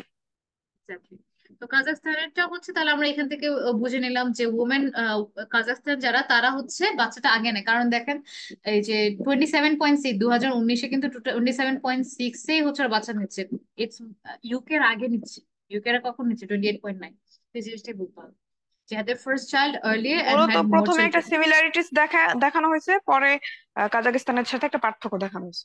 হুম, right, and had more children. আরেকটা জিনিস হচ্ছে আহ আর একটা, এই যে দেখেন had more children then the UK counterpart, এখানে আমার কত চিলড্রেন এটাও কিন্তু আমি একসাথে করে ফেলতেছি। একটা তো টেবিলের ডিফারেন্সটা বললাম, আর একটা কিন্তু আমি এটা দেখাচ্ছি যে কারণ এখানে কি আছে, এই যে উপরে যে টাইটেলটা average number of children born to one women, যে কতগুলা বাচ্চা হচ্ছে। যদি আমি এটা করি কার বেশি বাচ্চা, দেখেন তো ইউকে না কাজাকস্তান, কোনটা হায়ার? কাজাকিস্তান। কাজাকস্তান। তো এটাই বললো যে এন্ড হ্যাড, যে ওরা কাজাকস্তানে হচ্ছে বাচ্চা প্রথম আগে নেয় এবং কি তাদের বাচ্চাও বেশি থাকে দেন দেয়ার ইউকে কাউন্টার। তো এটা আমি দুইটা কম্বাইন্ড ভাবে বললাম, কারণ ওভারভিউ মানে তো সবকিছু একসাথে করতে হবে। তো যদি আমি বলি কোনোটা একটু হার্ড হবে, এই টাইপের জিনিসগুলো একটু ক্রিটিক্যাল হতে হবে, so you need to read them again and again. তো আরেকবার বলে দিচ্ছি যে ওভার টাইমে এখানে আমরা যেটা দেখছি যে আগে আমি কি দেখবো, আমি দেখবো যে এই যে 1920 থেকে 2019 এর ডিফারেন্সটা কি ছিল। ফার্স্ট অফ অল 20, মানে কি বলে দুইটারই ইউকে আর কাজাকস্তানের দুইজনেরই তাদের এইজটা যখন তারা বাচ্চা নেয় সেটা কিন্তু বাড়ছে। মানে আগে হয়তো বা আরো ইয়াং ইয়াং এজে বাচ্চা নিত, পরে আরো বেশি এজ হয়ে তারপর বাচ্চা নেয়, এটা ছিল। আরেকটা জিনিসটা আমরা দেখছি যে কাজাকস্তানের হচ্ছে কাজাকস্তান ইউকের আগে বাচ্চা নেয় এবং কি তাদের বাচ্চার অ্যামাউন্টটা বেশি, the number of children are more than UK, because ওরা হচ্ছে এই যে মানে এটা সিম্পলি বোঝা যায় যে কারণ হচ্ছে গ্রাফটা উপরে, রাইট? তাহলে হচ্ছে তাহলে ডেফিনেটলি হচ্ছে ওদেরটা হচ্ছে একদম ম্যাক্সিমাম না। এইভাবে করা হচ্ছে তারা পুরো ওভারভিউ। আমি এখন যদি ডিটেলে যেতাম তাহলে ওভারভিউ অনেক বড় হয়ে যেত। Summarized it into two sentences, that's all. তো এরকম জাতীয় গুলো আমি I want you all to find those examples more আপনাদের বই থেকে এন্ড ডু দোজ মোর। বাকিগুলা কিন্তু বুঝার পারপোসে, কিন্তু this once you need to start doing it. আচ্ছা, এখন একটু এটা দেখি আচ্ছা আর ম্যাম, আমি বাংলা। একটা জিনিস আরেকটা জিনিস জানতে চাচ্ছিলাম, সেটা হচ্ছে যখনই মিক্সড চার্ট আসে, অর্থাৎ একটা হুম পাই চার্ট দিছে, তার সাথে হুম একটা টেবিল দিছে, সেক্ষেত্রে দেখা যাচ্ছে কম্পারিজন করতে অনেক ক্ষেত্রে ডিফিকাল্টিস চলে আসে। হ্যাঁ সেক্ষেত্রে কি দুইটা টেবিলের আলাদা আলাদা পার্ট ওয়ান পার্ট টু তে লিখলে কি প্রবলেম আছে? না, ওটা ডিপেন্ড করবে মানে ফিচার অনুযায়ী আপনি, কারণ ইটস পসিবল যে আপনি 5টা প্যারাগ্রাফে করতে পারেন। মানে একটা হচ্ছে ইন্ট্রোডাকশন ওভারভিউ, আরো 3টা বডি প্যারাগ্রাফ, আইদার 3টা বডি প্যারাগ্রাফ আর 2টা বডি প্যারাগ্রাফ করতে পারেন। মানে সেক্ষেত্রে ধরুন কম্পারিজন করার দরকার নাই, মানে বডি প্যারাগ্রাফ ওয়ান আমি পাই চার্ট করলাম, বডি প্যারাগ্রাফ টু তে আমি টেবিলটা করলাম। হ্যাঁ ওটা করতে পারেন, কিন্তু কম্পারিজন করাটা ইম্পর্টেন্ট। আমার কোশ্চেনে বলছে কম্পারিজন করতে হবে, তা না হলে টাস্ক অ্যাচিভমেন্টে বলেন, ওভারেজে বলেন, একটু নার্ভস কাটবে। বুঝতে পারছেন? না তাহলে সেটা হচ্ছে ডেফিনেটলি আছে। হ্যাঁ। তো এই জন্য হ্যাঁ, কিন্তু কিছু এইখানে কিন্তু রিলেটেড, দুইটা একদম পুরোপুরি হ্যাঁ, রিলেটেড, দুটা তাই রিলেটেড, না? তার কারণ এই আমি এটা জন্য বললাম কিসের জন্য, আমি এত দুইটা তিনটা আমি দেখছি, হুম। সেক্ষেত্রে মানে আমি যেরকম চিন্তা ভাবনা করতেছি ভিতরে লিখতে যা মানে ওইরকম হচ্ছে হ্যাঁ না। হ্যাঁ, ওরকম হচ্ছে না এই এরকম। জন্যই I know, I faced it too. তো এই ক্ষেত্রে আপনাকে একটু অনুভব করতে হবে। আবার অনেকগুলো আছে যে পাই চার্টের জন্য একটা, টেবিলের জন্য একটা করতে পারেন খুবই ইজিলি, কিন্তু এটার মধ্যে কিন্তু এটা করতে পারতেছেন, একটু হলেও একসাথে হয়ে যায়। তো এই জন্য হতেছে আপনার তো ওভাবে হতেছে প্র্যাকটিস করতে হবে। নাই লিখতে পারি কিন্তু দিতে হবে তো। তো এই জায়গাটাতে আসলে আরো যখন সলভ করবেন, এইটাই I want you all to try it out, যে আমি নিজে থেকে করতে পারতেছি কিনা। ওভারভিউ এটা না দেখে নিজের একটা ওভারভিউ লিখে দেখবেন হচ্ছে কিনা। আচ্ছা, pie chart is the easiest thing to be honest, কারণ খুব ইজিলি বোঝা যায় কোনটা কি। তো এখানে the two pie charts below show the percentage of industry sectors contribution to the economy of Turkey in 2000 and 2016। একটা 2000 এর একটা 2016 এর। তো এই দুইটার আমার সামারি হচ্ছে বের করতে হবে। So this one I want you all to do it here, কিন্তু যেভাবে করবেন, যেভাবে ওভারভিউটা করবেন, সেটা হচ্ছে 2টা থেকে 4টা আমার কি ফিচার্স বের করতে হবে। এখানে 2টা মেইন অপশন আমি যদি বের করি, যে find the biggest and smallest slices. আচ্ছা, তো আমাকে কি করতে হবে? অ্যাজ ইউজুয়াল আমাকে হচ্ছে যেটা হাইয়েস্ট আর লোয়েস্ট বের করতে হবে। এই পাই চার্টে সবচেয়ে হাইয়েস্ট কি? এগ্রিকালচারাল, এগ্রিকালচার এগ্রিকালচার, আচ্ছা, আর লোয়েস্ট? ছিল কনস্ট্রাকশন। কনস্ট্রাকশন। তাহলে ওটা আমি ভাগ করে নিলাম, কারণ আমার ওভারভিউ তো এর থেকে বেশি কিছু লাগতেছে না, হাইয়েস্ট আর লোয়েস্ট। আচ্ছা, হুম, আর ইয়াতে 2016 এ এখানে হচ্ছে হাইয়েস্ট? ট্রেড, এগ্রিকালচার এবং utilities, leisure sorry, hospitality health same. Care, health care and education. Health, আচ্ছা trade and utilities, Education sorry health care হচ্ছে তো আর নাই। হাইয়েস্ট, লোয়েস্ট, লোয়েস্ট হচ্ছে ফিনান্স, বিজনেস আর আদার। একটা ফিনান্স, বিজনেস এন্ড আর এটা আরেকটা হচ্ছে মিস্টার শহীদের বলল leisure and hospitality and agriculture same থাকে। তো ওইটা আরেকটা সেম, কনস্ট্যান্টটা আমাদের দেখতে হবে। তো এটা একটা পেয়ে গেলাম, মানে ইউ ক্যান পুট, মানে জাস্ট বিকজ এখানে একটা এক্সাম্পল দেওয়া আছে, আপনাদের যে অ্যানালাইসিসটা একটু ভুল হয়ে যাবে সেটা না, একটা কনস্ট্যান্ট আপনি রাখতে পারেন, যে ওটা হচ্ছে আপনি আলাদা করে বডি ব্যাকআপ থ্রিতেও দিতে পারেন। তো এইটা করে তাহলে কি হতেছে, ওভারভিউতে আমি কি বলবো, যে agriculture and construction, agriculture was the highest in কি বলে in 2000, while it was constant with leisure and hospitality in 2016. However, the construction rate was the lowest in 2000, but the lowest in 2016 was finance, business, and others. তো এভাবে করে try to make an overview, and আমাকে একটু এটা next ক্লাসে দিবেন। তো এটার ইয়াটা নাই। তো এটা আমি হচ্ছে দিয়ে দিব আপনাদেরকে সাইটস গুলা, so that time just find it out. Miss constant মানে কি? সেম, কনস্ট্যান্ট, সেম, আচ্ছা। মানে কোনো চেঞ্জ নেই, যেরকম একটু আগে দেখলেন না যে 14 রিমেইনস 14, এই যে where is it? এখানে 14, কনস্ট্যান্ট কোনটা? 14, agriculture and ও leisure আচ্ছা and আচ্ছা, ওখানে hospitality. এগ্রিকালচার কনস্ট্যান্ট, আচ্ছা। কনস্ট্যান্ট তো না, it remained, constant, it's not constant, it is same। এই জায়গায় it was আচ্ছা মিস same। এটা কি কনস্ট্যান্ট লাস্টে টি হবে নাকি হ্যাঁ, এই কনস্ট্যান্ট? জায়গাতে এটাতে কনস্ট্যান্ট ওয়ার্ডটা ইউজ হবে না, কিন্তু যদি আচ্ছা, কোনো জায়গায় লাইন সেম ডায়াগ্রাম, থাকে। লাইন ডায়াগ্রাম না এটা, হ্যাঁ, এটা ম্যাম আসলে কনস্ট্যান্ট আসবে রাইট। না, এখানে আমি ওভারঅলে, সেম হবে, সিমিলার। হুম, বলেন Miss শ্রদ্ধা। ম্যাম আমি এখানে বলতে চাইছিলাম যে ওভারঅলে এখানে আমি হাইয়েস্ট লোয়েস্ট না দিয়ে এখানে বিগেস্ট চেঞ্জ গুলো যদি আমি ইয়া করি, যে এই যেটা 2000 সালে, এটা মানে সবচেয়ে চেঞ্জ যেগুলো হয়েছে, যেমন health health care and education, এটা রিমেন সেম। আর হ্যাঁ হ্যাঁ আদার যে ফিচার গুলো আছে, যেমন সবচাইতে চেঞ্জ পার্থক্য কোটার মধ্যে হচ্ছে, যেমন কনস্ট্রাকশন যেটা 3% ছিল সেটা ইনক্রিজ হয়েছে 10%-এ। 10%। আর হ্যাঁ মানে যেগুলো যেগুলো বেশি একটা পার্থক্য হয়নি, সামান্য সামান্য একটু ওগুলো বাদ রেখে যেগুলোর মধ্যে বেশি, যেমন এগ্রিকালচার 24 থেকে ডিক্রিজ হয়েছে 14-এ। আর হুম কনস্ট্রাকশন এই মেজর চেঞ্জ গুলো হয়েছে। মেজর চেঞ্জ গুলো যদি আমি উল্লেখ করি ওভারঅলে, হ্যাঁ তাহলেও তাও তো হয়, হয়। তাও হয়।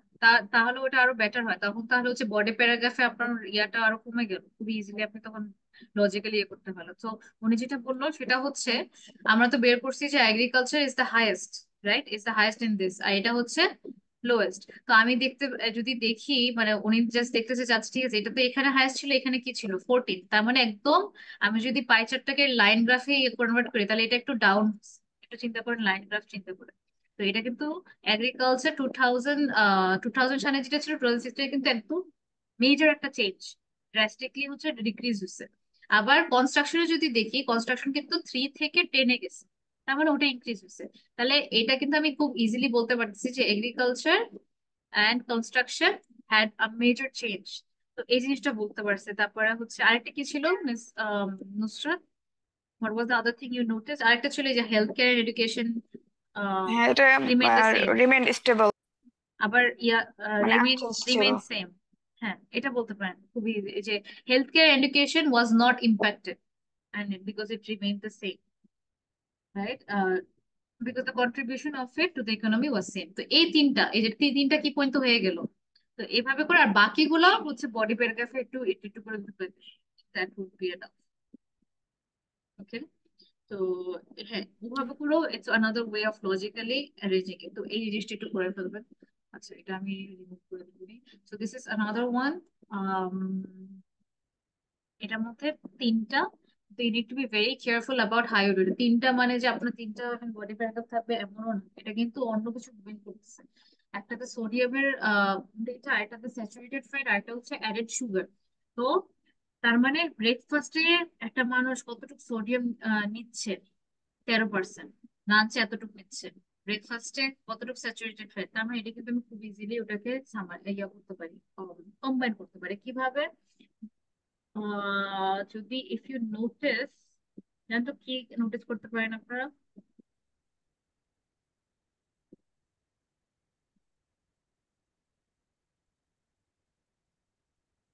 What are you noticing?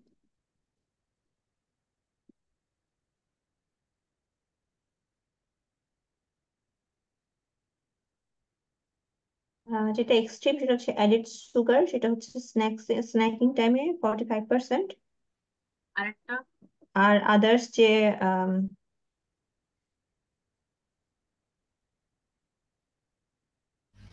Ma'am সুগারটা স্ন্যাকে বেশি, আর সোডিয়ামটা হলো গিয়া ডিনারে বেশি। ডিনারে ইনটেকটা বেশি হয়ে গেছে। তো স্যাচুরেটেড ফ্যাট আর অ্যাডেড সুগার কিন্তু একটু ব্যালেন্সড আছে। এই জিনিসটাই এখানে আমি যখন we need to make N observation, যেখানে আমি সবগুলো একসাথে হচ্ছে টাচ করতে পারবো। ওভারঅল দ্য ফার্স্ট 2 মিলস, এখানে ব্রেকফাস্ট আর লাঞ্চ না বলে ওই দেখো ওরা হচ্ছে খুবই স্মার্টলি ফার্স্ট 2 মিলস দিছে। ফার্স্ট 2 মিলস বলতে কি, প্রথম দুইটা খাবার দিনের, যেটা হচ্ছে breakfast and lunch lunch. of the day eaten by adults in the UK are relatively balanced and healthy. তো আমি যদি দেখি ব্রেকফাস্ট আর লাঞ্চ, এটা সামহাও একটু মানে এত বেশি এক্সট্রিম অ্যামাউন্টের কিছু না। স্যাচুরেটেড ফ্যাটও হচ্ছে সেম, ব্রেকফাস্ট এন্ড লাঞ্চ মানে তেমন আহামরি অনেক বেশি পার্সেন্টেজে খাচ্ছে না কোনোটাতে। সো ফার্স্ট 2 মিলে কিন্তু মনে হচ্ছে ব্যালেন্সড, এত বেশিও না এত কমও না। Whereas dinner contains the most sodium, sodium কিন্তু ডিনারে সবচেয়ে বেশি। আহ আর হচ্ছে ইয়াতো স্যাচুরেটেড ফ্যাটও। তার মানে ডিনার কিন্তু এই দুইটা জায়গায় হতেছে কিন্তু স্যাচুরেটেড ফ্যাট। এখানে যদি আমি প্রত্যেকটা পাই চার্টকে অ্যানালাইজ করি, ডিনারে হচ্ছে হাইয়েস্ট, আবার স্যাচুরেটেড ফ্যাটও ডিনারে হাইয়েস্ট, খালি স্ন্যাক্স অ্যাডেড সুগারটা ডিফারেন্ট, ওটা একটু আলাদা করে বলবো। So whereas dinner contains the most sodium and saturated fat, তাহলে ডিনারের মধ্যে most sodium, most saturated fat and most of the added sugar is in snack foods. বুঝতে পারছেন? এখানে হচ্ছে খুবই স্মার্টলি স্ন্যাক্স না বলে স্ন্যাক ফুডস বলছে, কারণ বিভিন্ন ধরনের স্ন্যাক্স। এই জন্য এখানে কিন্তু ফুডস বলছে, ইউজুয়ালি আমরা ফুডস বলে থাকি না, ফুড বলি। ফুডস এই কারণে বলছে বিভিন্ন ধরনের স্ন্যাক ফুড, স্ন্যাক টাইপ। এই জন্য হলো তারা ফুডস দিছে, just to make advance level of synonym. তো যাই হোক, এখানে আমাকে দেখতে হবে যে প্রত্যেকটা পাই চার্টে আমার হাইয়েস্ট কি লোয়েস্ট কি। হাইয়েস্ট হচ্ছে ডিনারের মধ্যে দেখতে পারতেছি সোডিয়ামের অ্যামাউন্টও বেশি, স্যাচুরেটেড ফ্যাটও দেখতেছি ডিনারের সবচেয়ে বেশি খাচ্ছে মানুষ, আর অ্যাডেড সুগারটা স্ন্যাকে বেশি। তো এই জিনিসটা আমি এইভাবে বলতে পারি যে ওভারঅল ফার্স্ট টু মিলসটা ব্যালেন্স আছে, কিন্তু ডিনারের দিকে দেখা যায় যে অনেক বেশি sodium and saturated fat most আর কি, আর হচ্ছে অ্যাডেড সুগারটাও স্ন্যাক্সে বেশি। So that's how you do it. আর এখানে কিছু আমি ওভারভিউ হচ্ছে কিছু এক্সাম্পল দিয়ে দিচ্ছি। You can see what are used overall, it is clear from the graph that. আচ্ছা, এই জিনিসগুলো ইউ প্র্যাকটিস এট হোম, প্রত্যেকটাই আমি অনেকগুলো দিয়ে দিচ্ছি। সো ইউ চেক যে কোনটার মধ্যে আপনাদের আইডিয়ার সাথে এটা ম্যাচ হচ্ছে কিনা। আচ্ছা, এগুলো হচ্ছে প্রসেস, এগুলো সাইক্লিক নন সাইক্লিক আছে, এটার ব্যাপারে আমার আমার আরেকটা ক্লাস লাগবে। So we will talk about this in the next class. যখন এটা হয়ে যাবে we can deal with body paragraph. Body paragraph is not hard, is easy. আচ্ছা, আরেকটা ক্লাস লাগবে। তো এখন যেটা করতে হবে, আমি আপনাদেরকে স্লাইডটা দিয়ে দিব। All of you would have to go through the overview. Overview যেটা বললাম, বিগিনিং আর এন্ডিংটাই বুঝতে হবে। এটা যখন বুঝে যাবেন তখন it would be tough. Any question about overview? কারণ নেক্সট ক্লাসে আমি ওভারভিউ তে আর যাবো না, বডি পের কথা চলবে। আচ্ছা ম্যাম, ওভারভিউ আমাদের কি অ্যাসাইনমেন্ট থাকবে কোনো 14 থেকে 18 হ্যাঁ, পর্যন্ত? হ্যাঁ, হ্যাঁ, থাকবে। 14 থেকে 18 আপনারা নিজেরা তো করবেনই, কারণ আজকে তো আমি দেখবো ইন্ট্রোডাকশন। নেক্সট নেক্সট ক্লাসের আগে আমি হচ্ছে চেক করে দিয়ে দিব যে ইন্ট্রোডাকশনে কে কত। ম্যাম আমার কাছে মনে হয় যেটা ম্যাপ আর প্রসেস ডায়াগ্রাম এই দুইটার মানে ওই লাইন গ্রাফ বা পাই চার্ট এগুলা যে ডাটাগুলো থাকে এগুলা অনেকটা একরকম, আর প্রসেস ডায়াগ্রাম আর ম্যাপসটা একটু ভিন্ন। সেক্ষেত্রে প্রসেস ডায়াগ্রাম বা ম্যাপ থেকে একটা ওভারভিউ এর নেক্সট ক্লাসে দেখাই দিলে আমাদের জন্য একটু ভালো হয়, আচ্ছা, যেহেতু আমি এটার একটু এক্সপ্লেন করে ডিফারেন্স দিই। আছে। আচ্ছা, ওটা এক্সপ্লেন করে দিই। হ্যাঁ, ওটা একটু ওভারভিউটা দেখাতে হবে। Map and process. আচ্ছা, ম্যাপে যে এরকম আর কি, আহ, ধরেন হচ্ছে দুইটা দুইটা ম্যাপের মধ্যে কি কি ডিফারেন্ট হচ্ছে ওই বছরে 1930-তে এরকম ছিল, 2010-এ কি কি চেঞ্জ হচ্ছে, এটা কিভাবে আমরা দেখাতে পারি।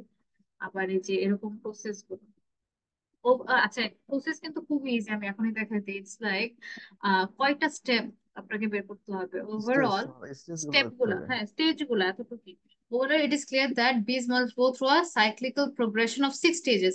1 2 3 4 5 6, কয়টা স্টেপ হচ্ছে। সবসময় এরকম গোল থাকবে না। সাইক্লিক, এখানে সাইক্লিক্যাল মানে এটা ঘুরতে থাকে এরকম। অনেক সময় জাস্ট যে এরকম প্রসেস থাকবে, তখন কিন্তু আমি বলবো কয়টা স্টেপ, 1 2 3 4 5। ফর এক্সাম্পল যদি এটা থাকতো শুধু, তাহলে আমি বলতাম 5। কিন্তু এটা তো দুইটা একসাথে দিছে, একটা হচ্ছে ফ্লো চার্ট, আবার এই প্রসেসটাও দিছে। তো overall it is clear that bees must go through a cyclical progression of 6 stages to make honey, whereas the honey production process consists of 5 steps. কয়টা স্টেপ এটাই মেন, এর থেকে বেশি কিছু লিখতে হবে না আপনার ইয়াতে প্রসেসে। তাহলে আমাকে এটাই বলতে হবে যে কয়টা স্টেপ। এই যে যদি এই যে প্রোডাকশন অফ হানিটাই শুধু থাকতো, তাহলে আমি বলতাম in this overall it is clear that in the process of production of honey there are 5 different steps, starting from removal of honeycomb, ending in distribution and selling। এটার একটা সিনোনিম বের করলে হচ্ছে যে কোথায় থেকে শুরু হচ্ছে কোথায় থেকে এন্ডিং, এতটুকুই আপনার প্রসেসের ওভারভিউ। মোট কথা এখানে স্টেপ গুলা উল্লেখ করব এবং স্টার্টিং উইথ মানে কি দিয়ে শুরু হচ্ছে এবং হ্যাঁ, শেষ হচ্ছে এন্ডিংটা। কিভাবে দেবো। হ্যাঁ, মাঝখানে যেগুলো ওগুলো বলা দরকার নেই। বুঝতে পারছেন? তাহলে হচ্ছে খালি বিগিনিংটা কিরকম, এন্ডিংটা কিরকম। আর মিস প্রসেস এটা কি পুরো আলাদা একটা জানরা, মানে হচ্ছে এতক্ষণ তো আমরা পড়লাম যে লাইন, তারপর ডায়াগ্রাম, তারপর হচ্ছে ওই বার যেটা একটাই, মানে ওই টাস্ক ওয়ানেরই আরেকটা টাইপ।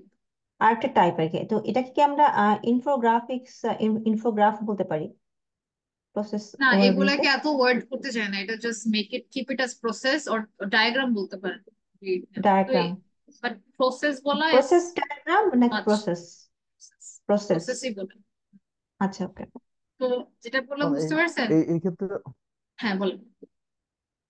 না, বলতেছিলাম এই ক্ষেত্রে দুইটা প্রসেস আর হচ্ছে সাইক্লিক। মনে করেন মানে যেখান থেকে শুরু হচ্ছে আবার সেখানে শেষ হচ্ছে। আমি হুম, যদি চিন্তা মনে করি আমাদের হুম, বৃষ্টি কিভাবে আসতেছে, নদীর পানি আস্তে আস্তে বাষ্পীভূত হচ্ছে, আস্তে আস্তে ওটা আবার উড়ে যে আবার ওখানে এসে থেমে যাচ্ছে। এটা সাইক্লিক প্রসেস বা সাইক্লিক প্রোগ্রেশন। প্রসেস। এটা হচ্ছে স্টেপ গুলো মনে রাখতে হবে মেনলি। আর এটা হচ্ছে যেটা হচ্ছে ম্যাপ, ওটা হচ্ছে ম্যাপ টু ম্যাপই, যেখানে আলাদা একটা দুইটা জিনিস থাকবে, এটা এত ছিল এটা এত ছিল। মানে হুম, প্রসেস ম্যাপের সবচেয়ে বড় জিনিস হচ্ছে স্টেপ, মানে স্টেপ গুলো। এবং হচ্ছে এটা মানে সাইক্লিক যদি থাকে সাইক্লিক থাকবে, আর সাইক্লিক না থাকলে যদি অন্য প্রসেস থাকে সেক্ষেত্রে অন্য প্রসেস উল্লেখ করতে হবে আর কি। রাইট। তো এই যে ধরেন এরকম যদি থাকতো, এখানে তো দুটা কম্বাইন, শুধুমাত্র যদি এটা পাইতেন তাহলে আপনি কি বলতেন যে there are how many steps, how many steps, 1 2 3 4 5, there are 5 steps, তাই না? In the production of honey there are 5 steps which starts from honeycomb removal and ends in selling the honey। এরকম মানে একটু ওয়ার্ড গুলো change করে বলবেন, কিন্তু মিনিংটা যেন সেম থাকে। ঠিক আছে, তো এইভাবে করে শেষ। এতটুকু আপনার, ওটা বেশি হয় না, 1.5 লাইন হয়, এতটুকু ওভারভিউ। আর হচ্ছে সাইক্লিক মানে কি, যেটা ঘুরে ঘুরে ফিরে বারবার এটাই হবে এটাই হবে, ওগুলাকে বলে সাইক্লিক। তখন এইভাবে বলবেন, it's clear that whatever, যে কোনো সিচুয়েশন হলে that there is a cyclical progression of কয়টা স্টেজেস। তখন আবার স্টেজেস কথাটা ইউজ করে, আর স্টেজেস মানে ওই স্টেজে আবার আসবেন ঘুরে ফিরে। স্টেপস মানে তো এটা এটা এভাবে ঘুরে হোয়াট এভার। আপনি তৃতীয় স্টেজ থেকে শুরু, মানে তৃতীয় স্টেপ থেকে শুরু করতে পারেন, কিন্তু এই জিনিসটা 1 থেকে 6 হতেই থাকবে হতেই থাকবে। সো 6 স্টেজেস আমি বলবো, এটাই ডিফারেন্স। আর যদি আমি ম্যাপেরটা দেখি, ম্যাপেরটা একটু বলে দিই।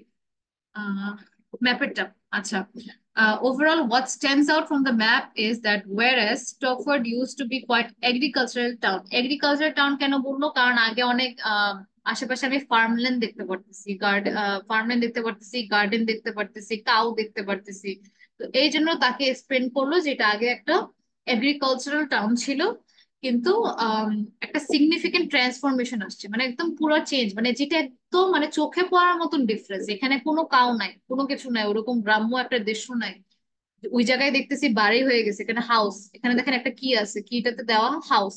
তা আমি কি বলতে পারি যে it has আন্ডারগন a significant transformation to become a heavily residential area. Residential area আমরা কোন এরিয়াগুলোকে বলি, যেগুলোর মধ্যে হচ্ছে বাসা বাড়ি বেশি, তাই না, থাকার জায়গাগুলো বাসস্থানগুলো বেশি। তো দ্যাট মিনস এই জায়গাটাতে আমি দেখতে কমার্শিয়াল এরিয়া পারতেছি, আর কি। হ্যাঁ কমার্শিয়াল এরিয়া, ফার্মল্যান্ড গুলো উঠে যায়, এটাই আমার চোখের মধ্যে বেশি ভাসতেছে, যে আর তো গরু নেই। So, yeah, from agricultural town, it has undergone a significant transformation to become a heavily residential area with many new development. Exactly কি কি চেঞ্জ হয়েছে, প্রাইমারি স্কুল, পোস্ট অফিস, এগুলো আমি বডি পেয়ে রাখবো, কনসেপ্টটা সেম।